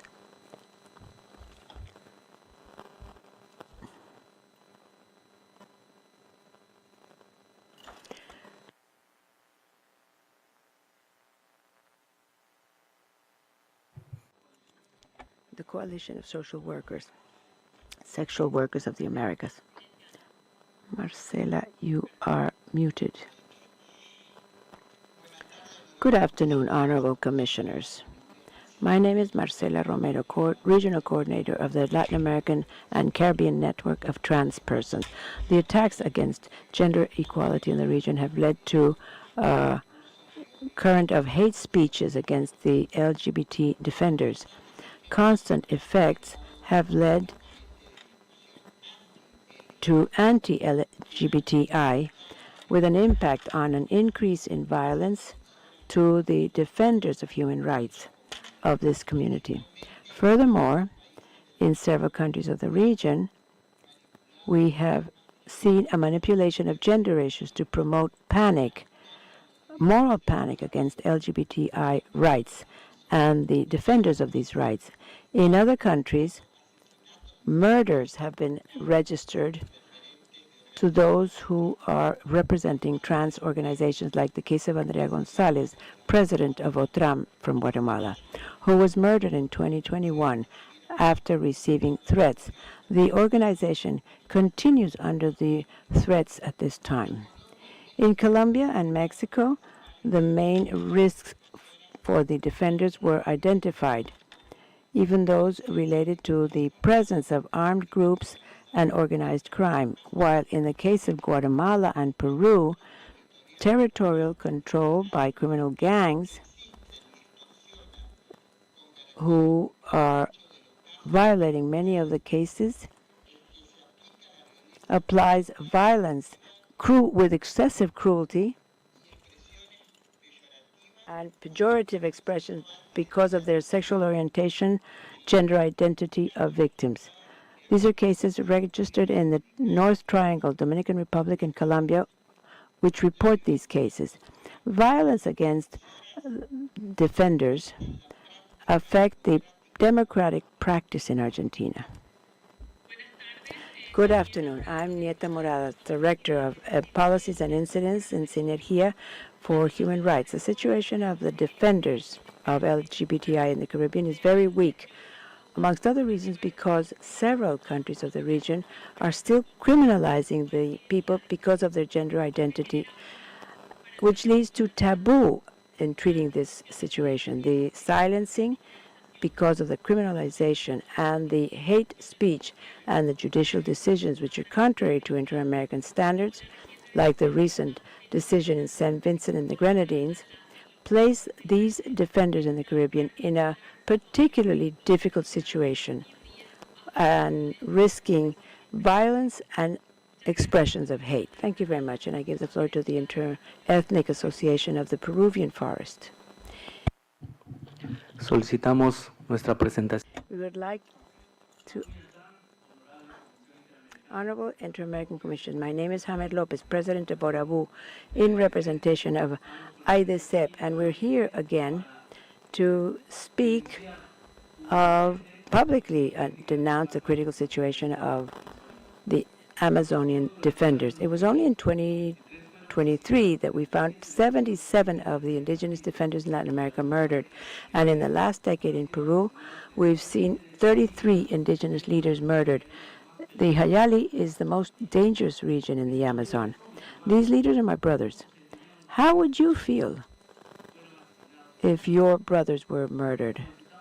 We ask the Commission to understand that what we're defending is not the environment alone, but our right to free self-determination, our right to our territory, our right to life, and our right for our future generations. Attacks from companies of the state and illegal activities like the felling, drug trafficking, and illegal mining are with the only idea of silencing us, perpetuating impunity. The case of Soweto is a painful proof of this reality. 4 leaders were murdered brutally in 2014 in Ucayali.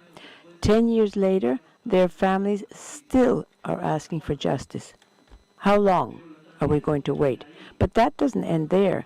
The case of Benjamin Flores, a Catataibo leader murdered on December 17th last year, shows the urgency of dealing with this problem of illegal economies and the defenders. Since 2020, 5 Catatayo leaders were murdered because of their denounce of illegal felling and the organized crime. Where is the Peruvian justice?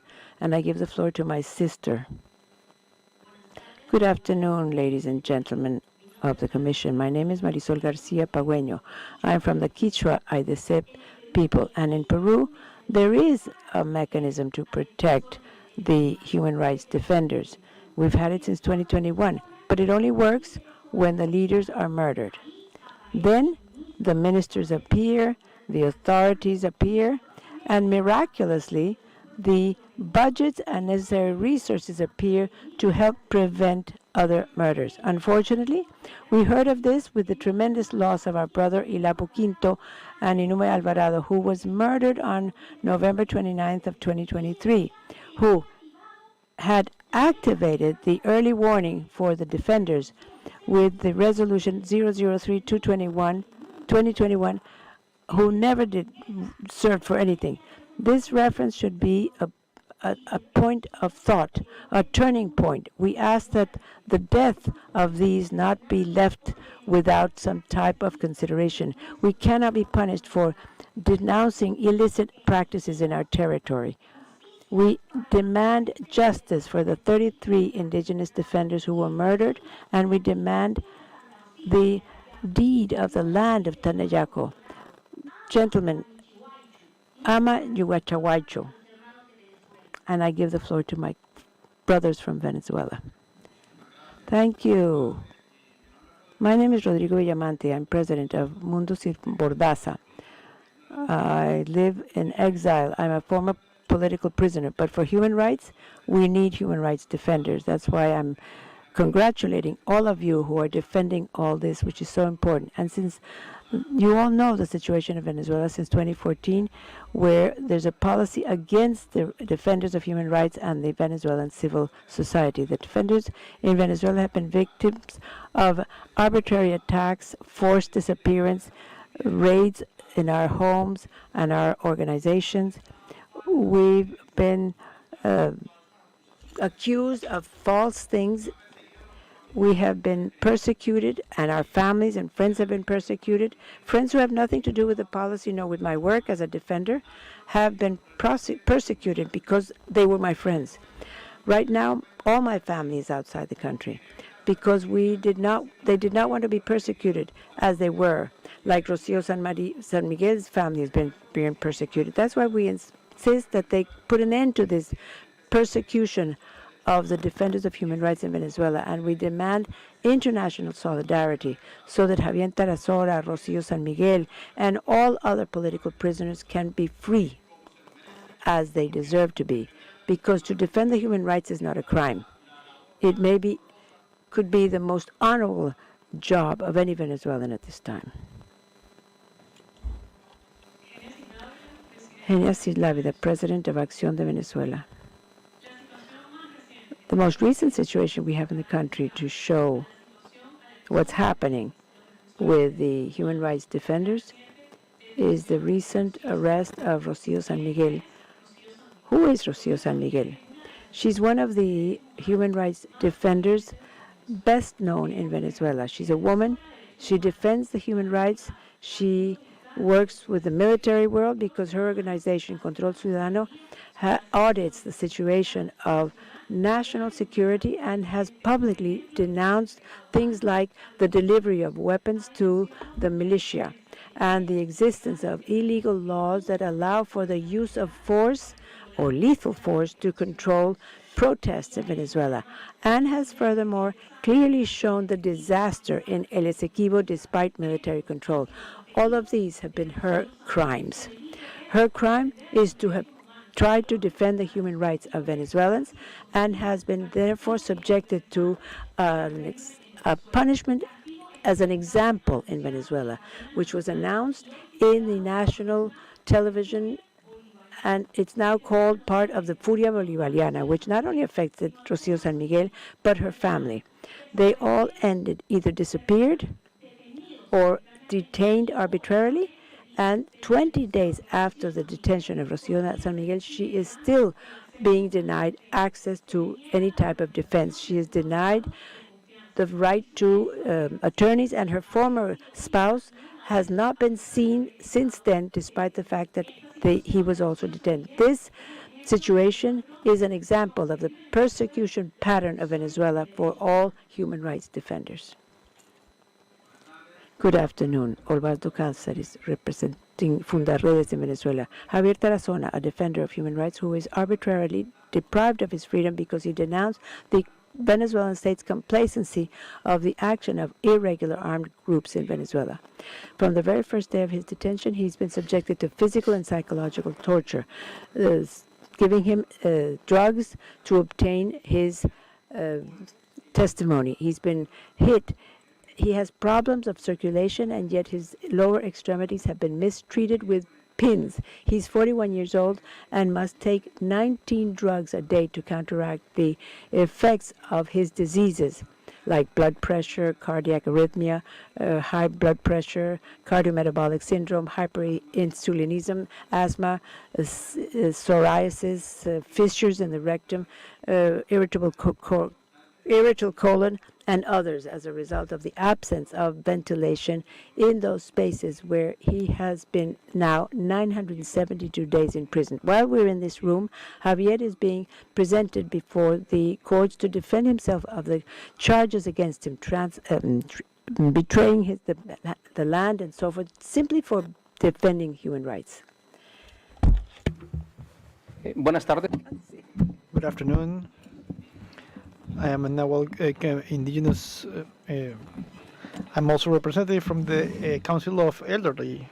I'm also part of the violent context of eviction, death of human rights defenders generated by mining interests that, as response to the human rights and the indigenous rights, because of the greed of those working in the steel industry, developed today by international companies such as Eternium, along with governmental authorities, which are, needless to say, corrupt in the territory, also with cartels. The state has been kidnapped, basically, and they have silenced people where the protective measures that should defend us are nothing but basically a joke, because they are basically deny themselves to address our needs. Also, the militarization of these mega projects.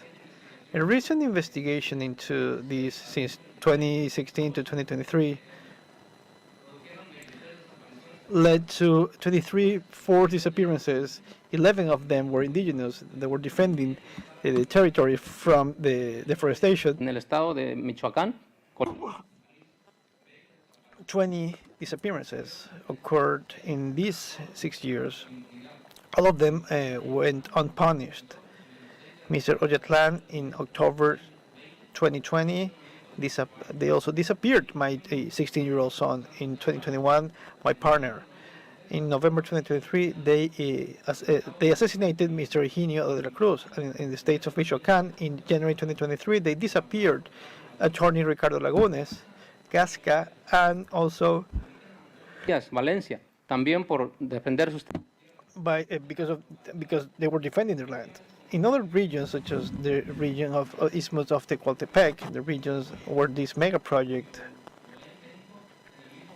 within the same context of the capture of the state, they are facing the criminals. As an example of this is the sentence given to 48 years of prison given to our friend Salazar. And if the recommendations that were made since 2011, they continue to harass us, they criminalize us, and they kill us. So this is the moment when we have to stop for a moment and to think about this. And so extraordinary measures need to be taken, and justice must be served. I think we have our time for this first round has elapsed. I think there's another organization that has connected from Cuba. Maybe you can participate in the next round. At this point,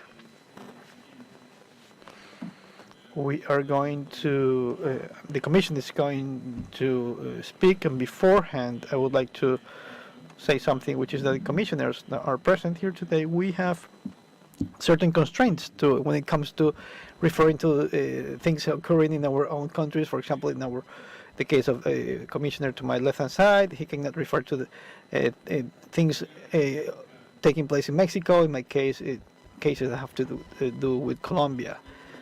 So, without further ado, I will give the floor to Commissioner Caballero, who also, besides being the rapporteur, he's also the rapporteur for the rights of human rights defenders. Thank you, Chair. Good afternoon, everyone. It is a pleasure and honor to be here with you today in the Inter-American Commission on Human Rights. You have given us plenty of information. You have given us activism, thrust, drive, resilience, resistance, also your pains as human rights defenders, and we hope that, well, that's what we want, to comply with this mandate of the Inter-American Commission, that this shall be a safe space for you and for this information and these life experiences. I truly admire all of you human rights defenders in our region, so thank you all for being here. I have in this exchange of information, I think I have 4 topics with questions. Tremendo lo que uno ve en la región cuando I mean, we see in the region when defenders start to take these topics that the states have discussed, but they don't have the institutions or the political will to address this topic. So women, mothers, displaced women creating their own units in order to do the job that should be done by the state for the protection of journalists also. So it's insufficient, I believe. So I would like you to tell me whether this institutional development of this set of regulations in order to defend human rights defenders, whether the Commission, now we are updating the 2011 report on human rights defenders. Maria Claudia was mentioning some guidelines that were issued in 2017. The Commission will have to provide guidelines regarding the institutionality in states. It's important. How can we provide accompaniment?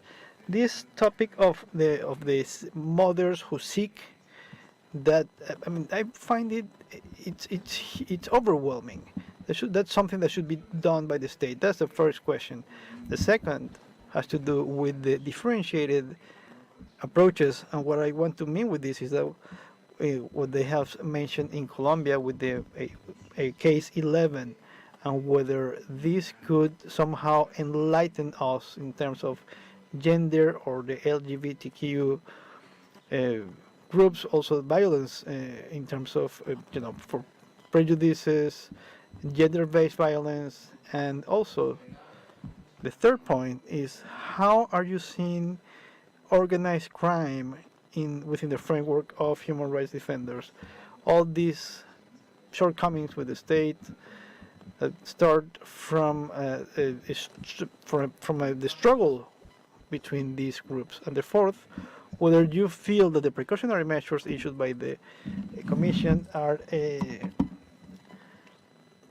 actually defending human rights defenders. Thank you.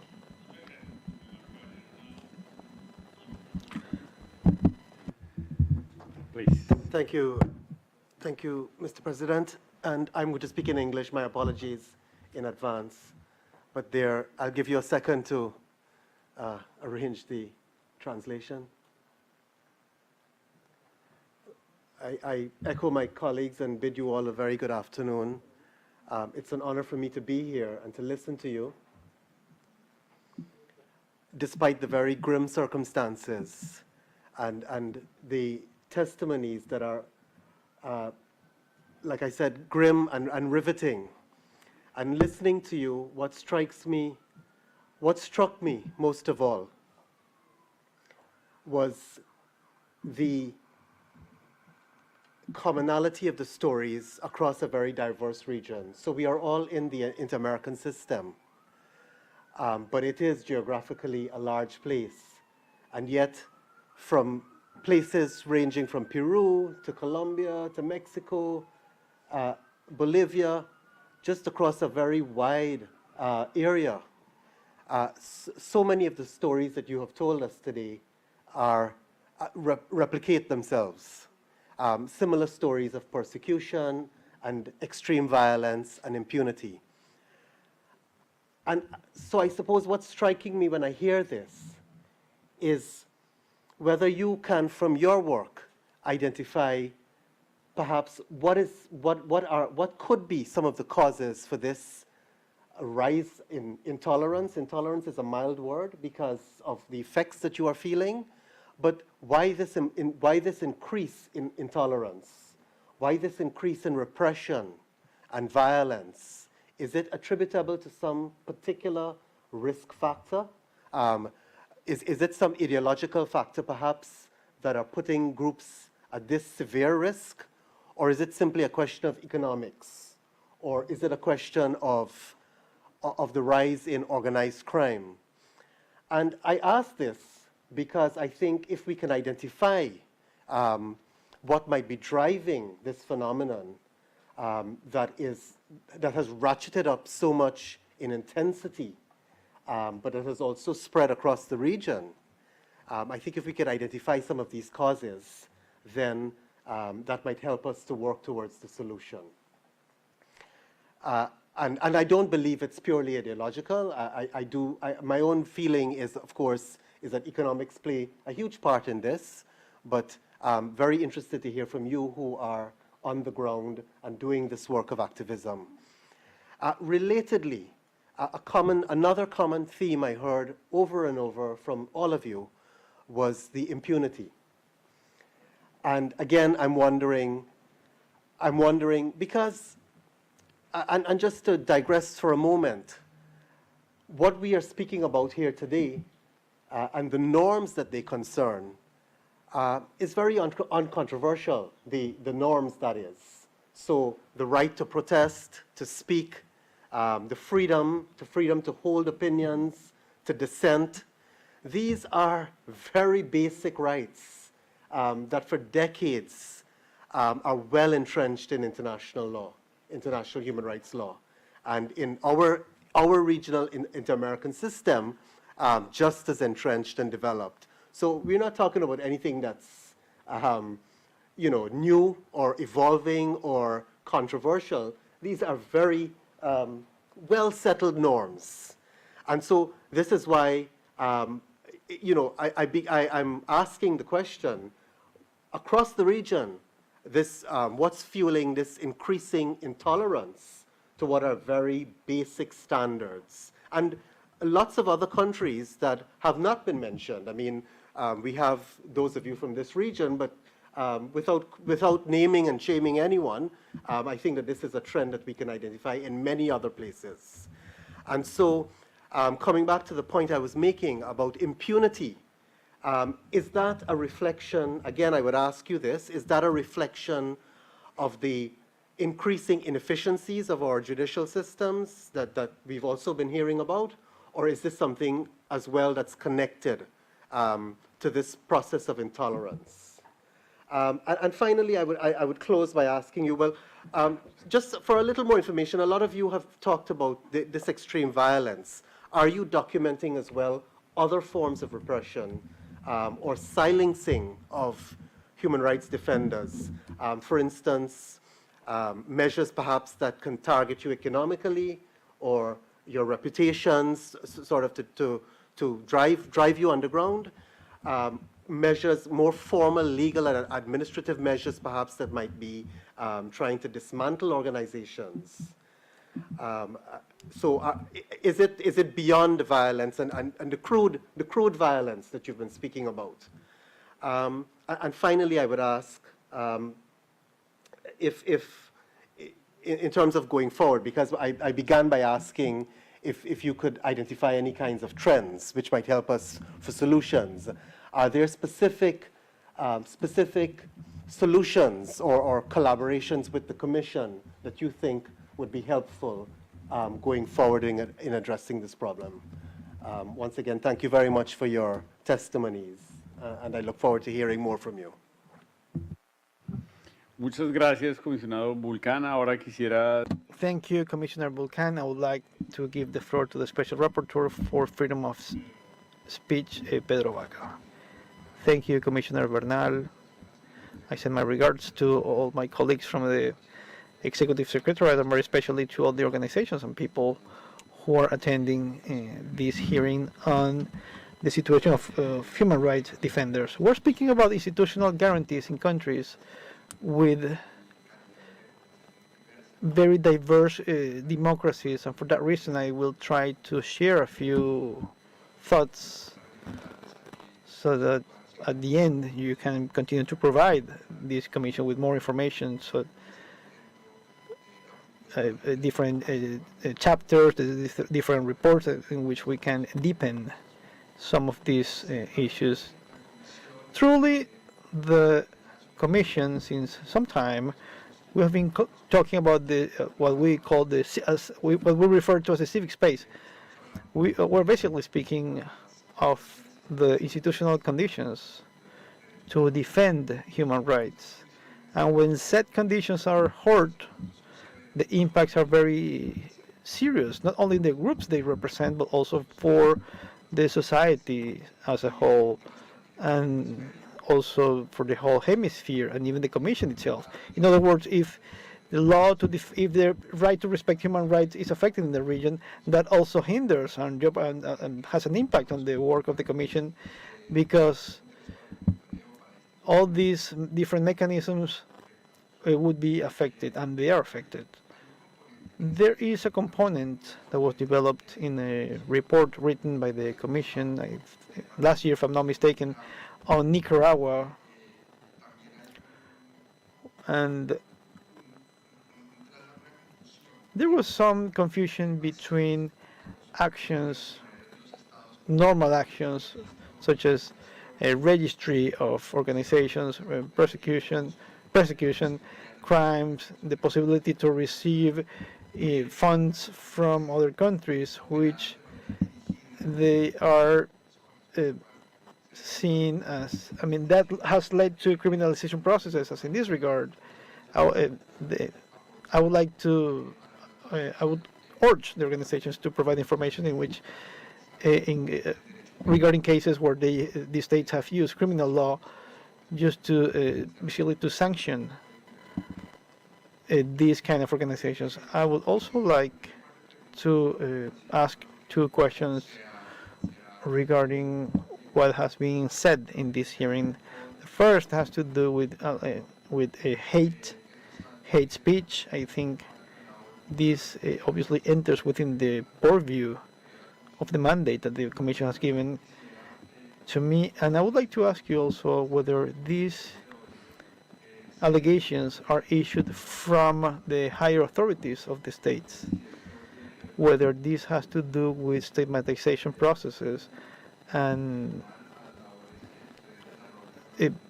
against the communities that you represent. So if we see the first lines in our reports, there is the duty to prevent.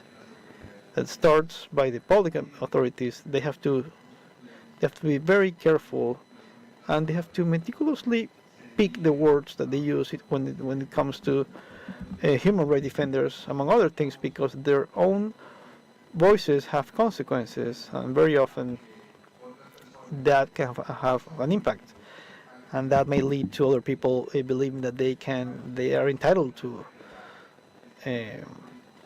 go against human rights defenders. So perhaps some of these, this has had an impact, and I would be very interested to hear about this. And also,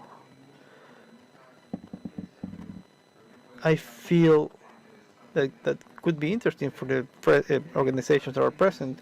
What is the digital size that this has? At the beginning of this hearing, they mentioned that some web pages are being sabotaged. So, what happens? Is there any record? Dar información al respecto, porque sí, también estamos advirtiendo un deterioro del debate público digital, donde where the digital space could be the vectors to amplify these messages to protect human rights. And we're also receiving lots of information, even related to risks that may arise from interactions that occur through the internet. Thank you. Thank you. We'll now give the floor to María Claudia Pulido. Thank you, Chair. I would like to thank you, and this is an official hearing. We sent this the summoning within the framework of the third meeting about the situation on the status of human rights defenders, and we received a large number of applications, and we have here 19 organizations from civil society, which implied, as the Commissioner said, as Commissioner Bulcan said, these are people who come from different countries, different regions, and the characteristics that exist regarding the repression patterns that are occurring in these countries. But we also highlight how there is also a shared identity of repression, regardless if we are talking about human rights, environmental rights, indigenous rights, freedom of speech, or freedom of opinion.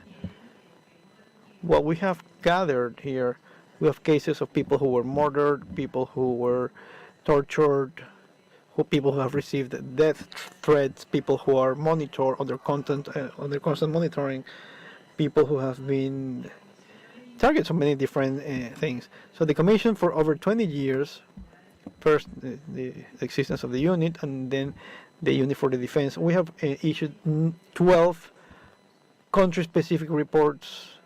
We have quarterly communiques, but the question that we have at this point from the technical team is, what are the main risk factors that should be included within the report? What is the differentiated impact that exists with regards to women who are human rights defenders, also members of the LGBTQI community? What measures can be recommended beyond what was mentioned regarding prevention, and also sanctions regarding the actions against human rights defenders? And this type of criminal law that is being applied within this route of criminalization to people who are human rights defenders, we have people. Somebody said that his brothers were killed, but they're not only blood brothers or brothers because they are they live in the same community. They are brothers, sisters, and siblings because they fight for the same cause. So we are collecting all the information, and this is a process that has different phases, and this is the primary source of information for the report is key. And for that reason, needless to say, we're open to collect all the elements and all the information that you want to share with us. Thank you. I just wanted to take 1 minute before I give the floor back to the organizations that have been so kind that they have attended this meeting, to cross-cutting topics. I would like to say that the first point is that I see a structural difference between the case of Venezuela and the other cases. In the case of Venezuela, I see the existence of a systematic state policy, a systematic policy from the state to repress human rights defenders. So I would like to ask the people from Venezuela to refer and to elaborate on this topic. And on that particular point, and perhaps you can corroborate or deny what I just mentioned. And this is cross-cutting because I would like to know also whether any of you could say that something similar takes place in your countries. And the second point or question is that I would like to inquire with regards to your assessment about the efficiency of the domestic mechanisms to defend human rights, judiciary or otherwise, judiciary such as constitutional courts, amparo, measures for protection, or non-judicial such as the offices of ombudsperson. Thank you so much, and I would like to give the floor back to the civil society for another 30 minutes. Thank you.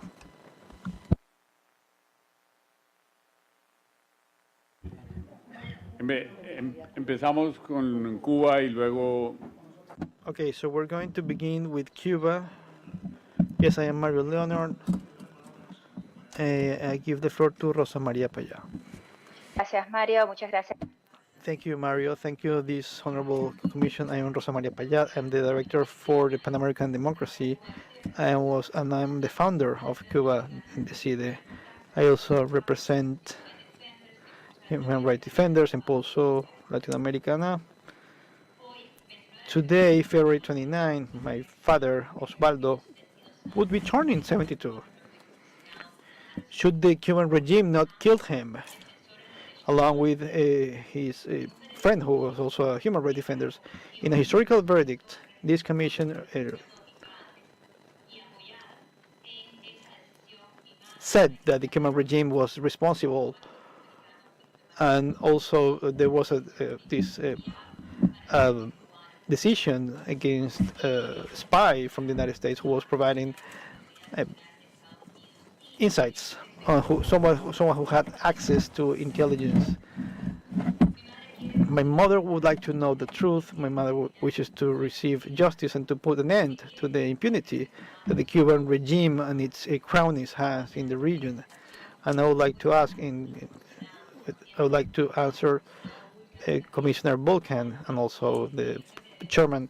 I think we have to understand that the Cuban interference in all Latin America is the root cause of the advance of the authoritarianism within the region, and this has to do with with what we said before. The rule of law is basically finished in these places, such as Venezuela, and also in Nicaragua. In Cuba, we continue to see the systematic violations against human rights defenders. The regime has taken the people in a deep humanitarian crisis marked by hunger, systemic failures in the systems of health and transportation, absolute negligence of the state, political repression, and violence. In these conditions, human rights defenders are one of the most vulnerable groups, and its work is not only a work of courage, but also the essential manifestation of the struggle in a country where dissenters are silenced. We have documented a staggering increase in the violation of human rights. The number of victims rose by 65% from 2022 to 2023, and now we had 1,581 people. Out of those, 860 are women. In other words, most of them. This is a recurring pattern. Also, the arbitrary detentions used to threaten, to interrogate, and to hinder the work, and to persuade human rights defenders not to do their job. We also saw a concerning increase in these arbitrary detentions. There were 808 arbitrary detentions in 2023. This is great. This paints a very critical picture, and it's even worse inside the prisons, where there is no food, no medicines whatsoever, and where more than 1,000 prisoners, political prisoners, are being kept. The case of José Ferrer García, a leader of the Unión Patriótica de Cuba, also from Unión de Cuba, who's been jailed since June 2021. He's being kept in a cell in the worst possible conditions. In March, José Daniel it's going to be a year after the last time he was able to call his family. So the Cuban regime is killing him slowly. So also the situation of Felix Ram Navarro, the president of Pedro Luis Montiel party, who is his wife has reported all the weight he has lost, and they are protected by precautionary measures issued by the Commission. Even Felix's daughter, she's also in prison, also on the grounds of fabricated crimes, and also the conditions of torture to which all these are basically horrendous, and this places them in a situation of life or death, as is the situation of Javier Delgado, who is a handicapped person. He has but the regime continues to deny him liberty, even if physicians have said that he needs to be released. Also, there is a elementary teacher who's being kept in prison, and the authorities of the penitentiary force her to a miscarriage, and they do not provide her any food. So the political prisoners in Cuba are dying, as it happened to Luis Vázquez, the political prisoner of 16 years old,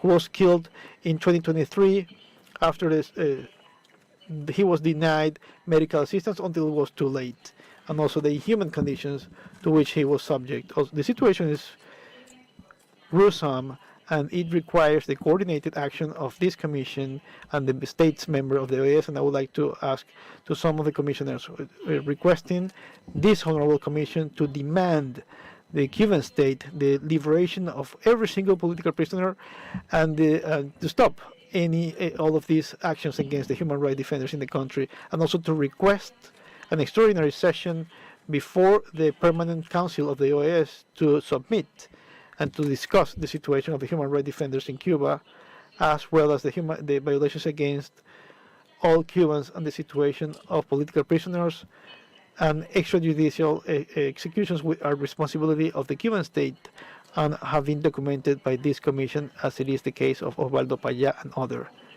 This is important because what's happening in Cuba is critical, but also because the intervention of the Cuban regime in the rest of the region has led other countries to similar situations. I will now yield the rest of my time to the reproductive center.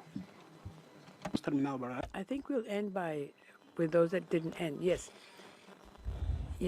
Eduardo Mosquera, Executive Director of Iskine organization that follows defenders.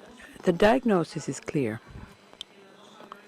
And in the two past hearings, the context, and I'll answer some of the questions, of an increased macro criminality and violence is not a coincidence. It comes from the states and the transnational capitals. It's not a coincidence that the Mexican state, in a trip to reform the mechanism, accepts that most of the actors violating human rights and attacking the defenders and journalists are municipal presidents and governors. And yet, they're being given the banner of protection of human rights. That's what's so incongruent. There's no public policy truly attacking that situation. The risk factors and causes are inequity, injustice, impunity in our countries.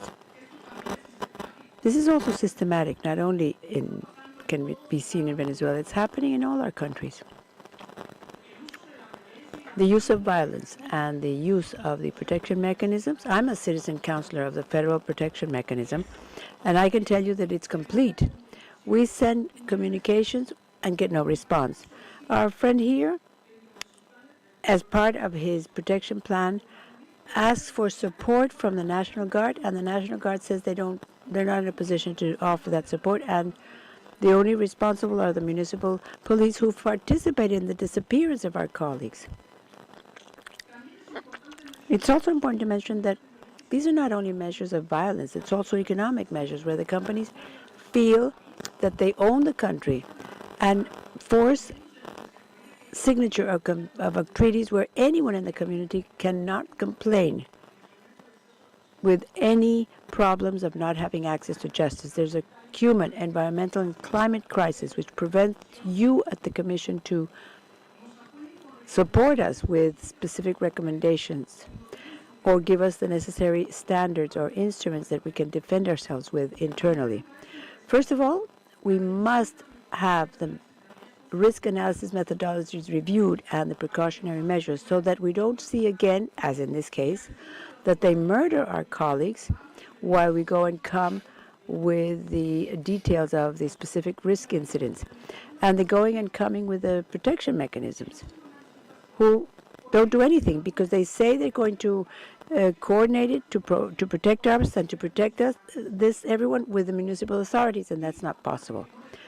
And they don't actually respond to our communications. That's why we think it's necessary to use the risk analysis instruments that are most advanced with data engineering and context analysis, so that we can clearly see the process of these hyper-complex situations. We also need a visit from the IACHR to the regions that are running the greatest risks and seeing the greatest violence, and to have follow-ups with real advanced indicators for the state, where they're forced to respond. The risk of defenders or journalists is such, and communities and territories.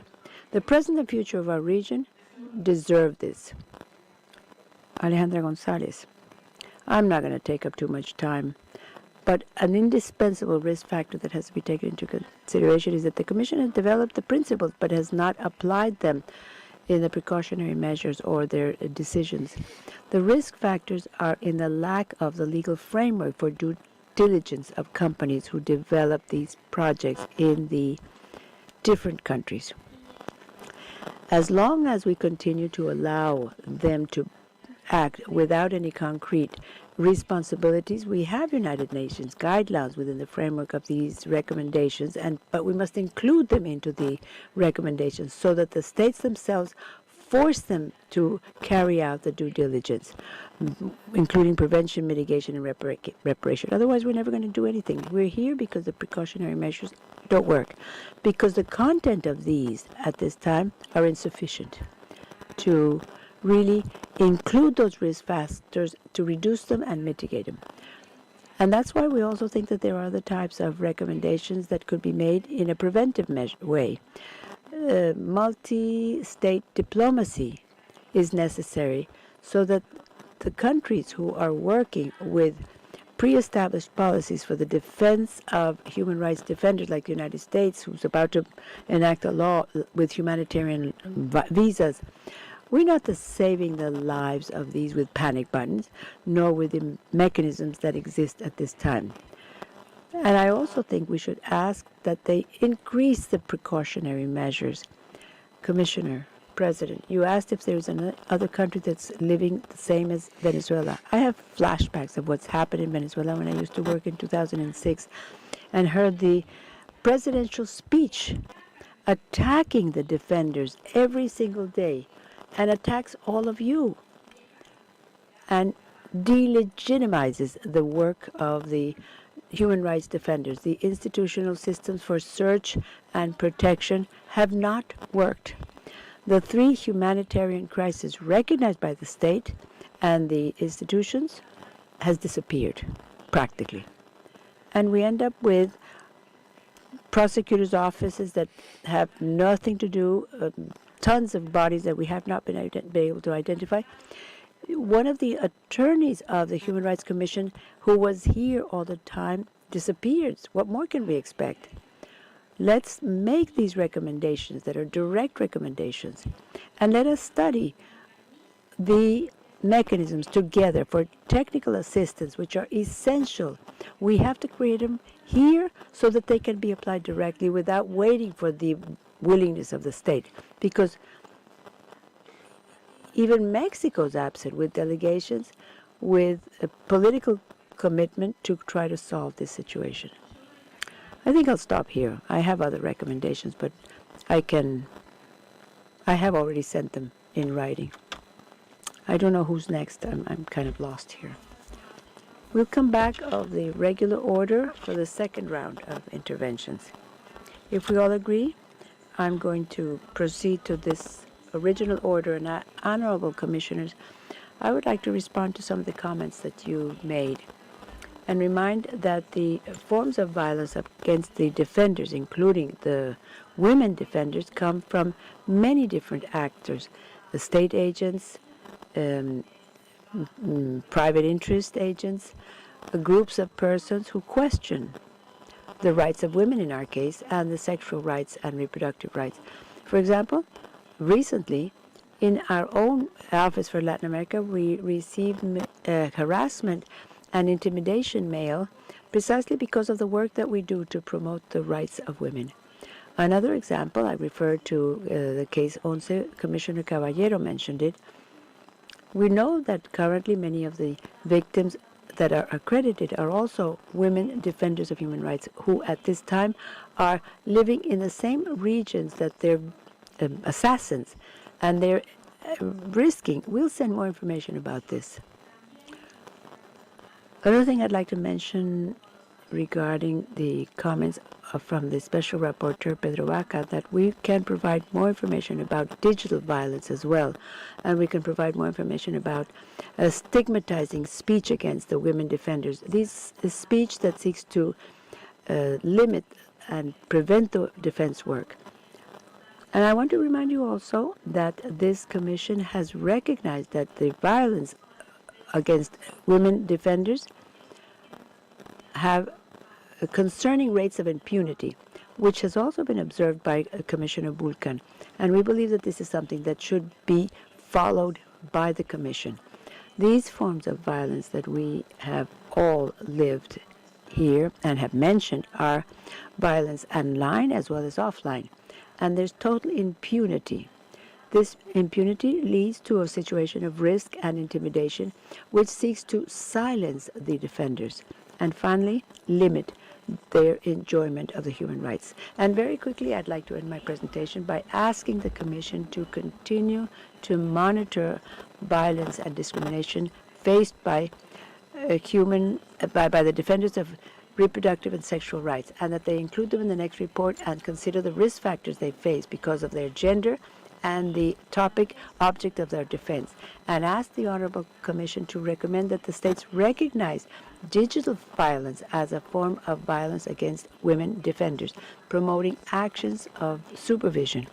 We also suggest that the states implement programs to care for the victims, to call the states to make their recognition of the work public, and that they continue through the mechanisms available to recognize and promote the rights to defend their rights, including the right to defend and promote the sexual and reproductive rights.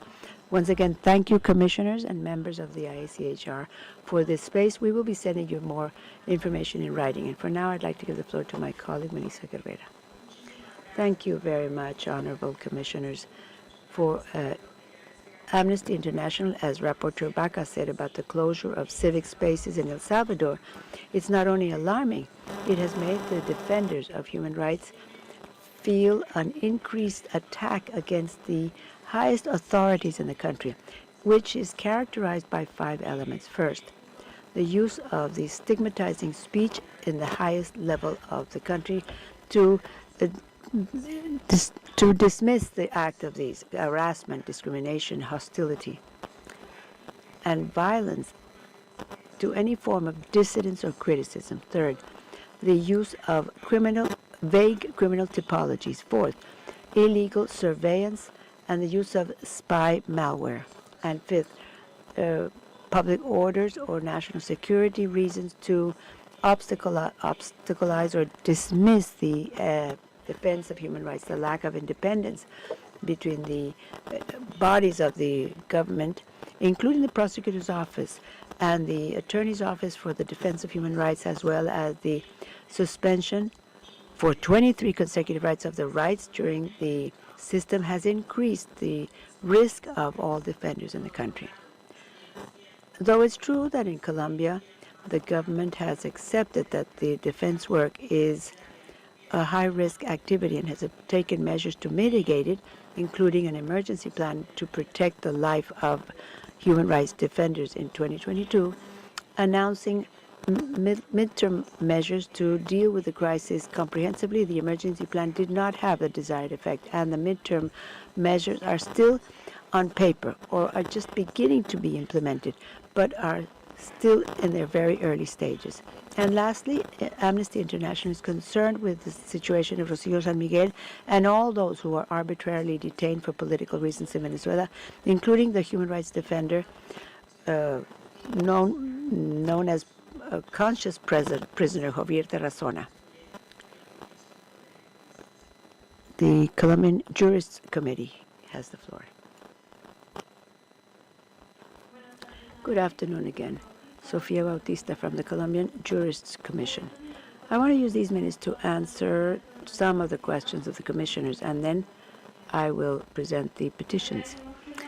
We want to thank Commissioner Caballero to recognize the work of women and mothers searching. We recognize that in my country we've had a lot of work in this, and we want to recognize Doris Tejada, who continues to search for her son, Oscar Morales Tejada, who was murdered and disappeared by the National Army in 2008. Secondly, in view of the precautionary measures, we continue to bet for them because the measures nationally, according to the Constitutional Court itself, are still insufficient, untimely, without applying differential focus. However, I agree with Alejandra in that they could be expanded, demanding that they be fulfilled in full. As to the question of the Honorable President, it's true that we had the protection measure to achieve the declaration of unconstitutional measure with orders to the state. The situation is such that we clearly see inefficiency in the activities, which are the first who must respond, as the National Unit for Protection and the National Prosecutor's Office. And finally, we ask that you follow the compliance of the Constitutional Court orders so that they adopt decisions to guarantee the life integrity and due process and justice of human rights defenders. That they have protection plans giving priority to all efforts in the most affected regions. That a comprehensive protection plan be adopted with civil society organizations, continuing the national and territorial tables with the victims. The next organization has the floor. Thank you. Buenas tardes, Claudia Terán de la Red Unitas de Bolivia. The Bolivia Network. We want to refer to most of the doubts that you had, but we want to emphasize the link that many of you have mentioned of the institutions and the protection of the right to protect rights.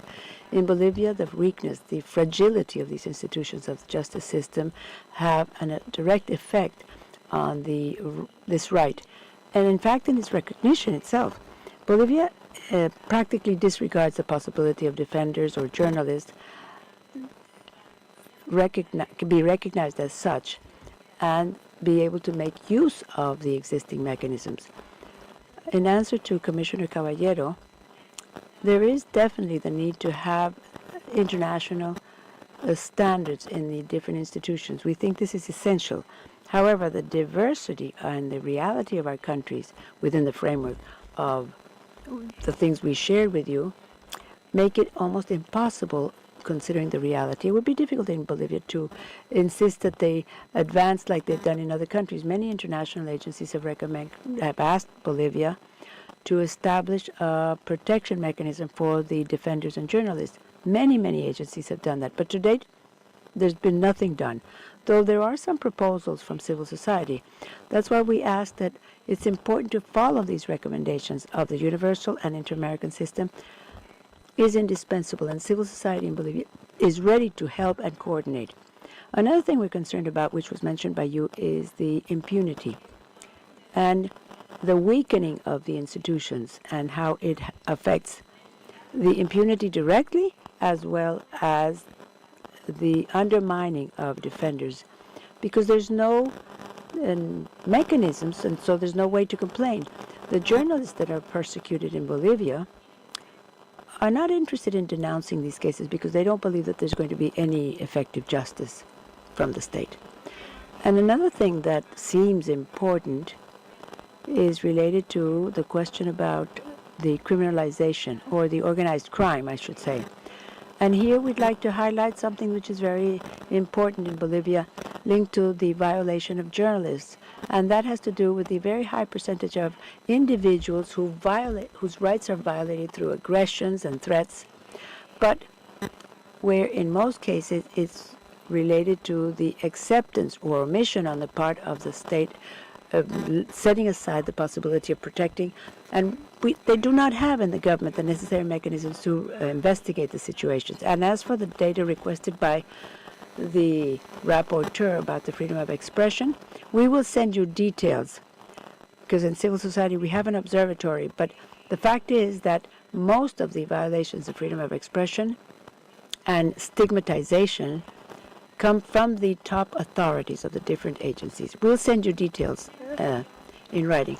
And finally, the situation of the women defenders who are invisible in civil society, in the same organizations themselves, and the forms of violence that they're victims of are standardized. And that's one of the things that are least mentioned. But in our everyday experience, we clearly see that there is a need to deal with their families as well, and that these violations are definitely affecting their everyday life, their children, and their family environment. Thank you very much, and we'll send you the rest of the information in writing.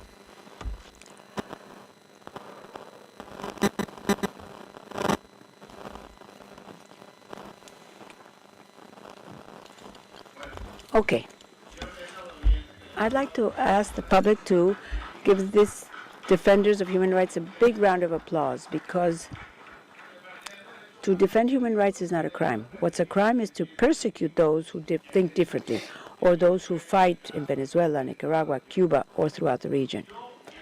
In 2014, I was arrested because I was defending the human rights. I had a campaign called SOS Venezuela, precisely because the Venezuelan system began by killing those who were protesting in the country. And for this reason, the offices of Un Mundo Sin Mordaza were raided, and then I was imprisoned arbitrarily, and to my problem, and that was the same day my grandmother died. So instead of mourning my grandmother, I was at the infamous helicopter prison. My mother had to cry because her mother had passed and her son was imprisoned. I was in the largest torture center in Latin America, in where we demand here today, in the IACHR, we demand the closure of all of the helicoide center, and also torture centers, not only in Venezuela but also in Cuba and Nicaragua, because they are created specifically as centers to punish those who fight for human rights. I would also like to thank those who are here with me. We are Victor Navarro, who was also a human rights defender, also tortured in the helicoide, Vilca Fernandez, who was also tortured, and the three of us now live in the exile, because that's what the Venezuelan regime wants, that those of us who fight for human rights, that we leave the country. However, we continue to raise our voices for Rocío San Miguel and for Javier Tarazona. Rocío Tarazona, I met her here at the Inter-American Commission of Human Rights almost 15 years ago.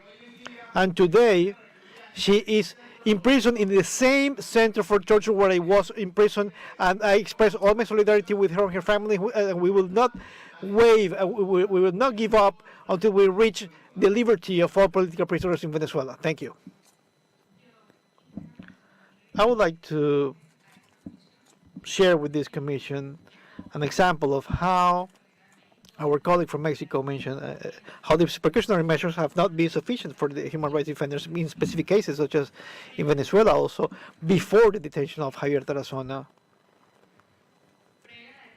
Before Javier Tarazona, this commission in 2020 granted precautionary measures precisely because he had been a victim of threats in light of the so-called Furia Bolivariana, the Bolivarian fury, which was an attempt of the Bolivarian government to go against the human rights defenders. So this act occurred once again against the headquarters of Fundaredes, of which, after the detention of Fundaredes, I now became the acting director. We continue to be to work there on the terrain, and now the closure of these civic spaces, I mean, the fact that they look for more sophisticated ways, such as laws, by means of which they want to corner all these civic, groups. Now they are discussing for the approval of a new law in order to finally get rid of the civil society. These are models copied from Cuba and Nicaragua that Venezuela wants to apply today. We continue to be victims of persecution. The latest case is the case of Rocío San Miguel. Tarazona has been detained for over 32 months. There have been victims of torture. Any of us could be there. And I have to go back to Venezuela, and we are all at risk this is going to mean that the victims will run out of defenders. So human rights defenders, we cannot even express our solidarity with other human rights defenders because we're going to be victims of these acts of persecution by the Venezuelan state. And there is a key moment now in the Commission, and we are truly thankful for giving us this space, which is that we have to see how the states are mutating in the way in which they go against human rights defenders. And for that reason, the Commission has to improve the mechanism for protection for all of us who are in the region and for those who unfortunately have to live under extreme situations in lack of a better word. So thank you for that, and thank you also for your solidarity that in the case of Fundaredes you have always extended throughout these 2 years. And in the case of Venezuela, we have gone to institutions such as the Office of the Ombudsperson so that they at least pay a visit to the Helicoide, the famous prison, and 32 months afterwards our director continues to be there. To finish with this pattern of the political repression in Venezuela, yes, we request this Honorable Commission regarding the topic of the cases that concessions granted within the territories, they have led to the murders of more than 33 defenders of indigenous rights. So these concessions, unfortunately, they have not respected the right to consult and the right to self-determination of these indigenous peoples. There are also two emblematic cases, such as the case of Soweto and the Apoquipi-Numa. In the Soweto case, more than 10 years, the widows have been struggling to get justice. Unfortunately, the social apparatus has an excessive backlog, and the widows have had to go back to oral justice in order to claim for justice. But in the case of defenders, we have to also take into account the collective elements. They are defending the territories and their rights that in this case have been violated. But it is also important to mention the mechanism for self-protection of the indigenous peoples for the defense of their territories, the mechanism that exists. As of now, the cross-cutting system that has been implemented by the Peruvian state does not count with the participation of the indigenous peoples, a mechanism that does not respect the standards or the participation of the indigenous nations will never be effective. Crimes and stigmatization against indigenous peoples when they, for instance, oppose somehow to exploitation of resources within their territories, they are criminalized and stigmatized as if they were terrorists or someone who just simply opposes development. So their vision have to be respected. So the vision of their ways of life. In that sense, we also request an investigation and sanctions for the murders of the 33 indigenous leaders who were murdered. Up to now, there's also a legislative package against the rights of indigenous people, such as this law that's going to be changed that goes against the right to consultation of the indigenous peoples. But we also request the granting of precautionary measures for families of Apoquipi-Numa, because up to now they are in great risk. And last but not least, that the measures for self-protection of these communities have to be respected. Thank you so much. Yo puedo dar 2 minutos más. I think I can grant you 2 more minutes. Yes, Commissioner. I would like to see if we can continue with the order for 2 more minutes. With regards to the, I will answer very briefly some of the questions. The first has to do with the differentiated impact to defenders of the LGBTQI community. I would like to say that violence that human rights defenders suffer, they have a set of very particular characteristics, because it has to do with their sexual orientation, but also the fact that they are defenders, and that sends a message to the rest of the community. This is a violence based on prejudice, and as I said, it leads to excessive cruelty. Now, with regards to the question about hate speech that was asked by Rapporteur Baca, the Minister of Agriculture in Uruguay yesterday said that the agricultural schools will not allow homosexuals because they were perverts.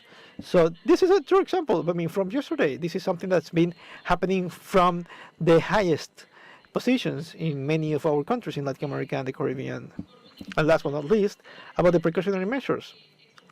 We truly exhort the Commission to take measures so these precautionary measures for protection of human rights defenders are processed faster.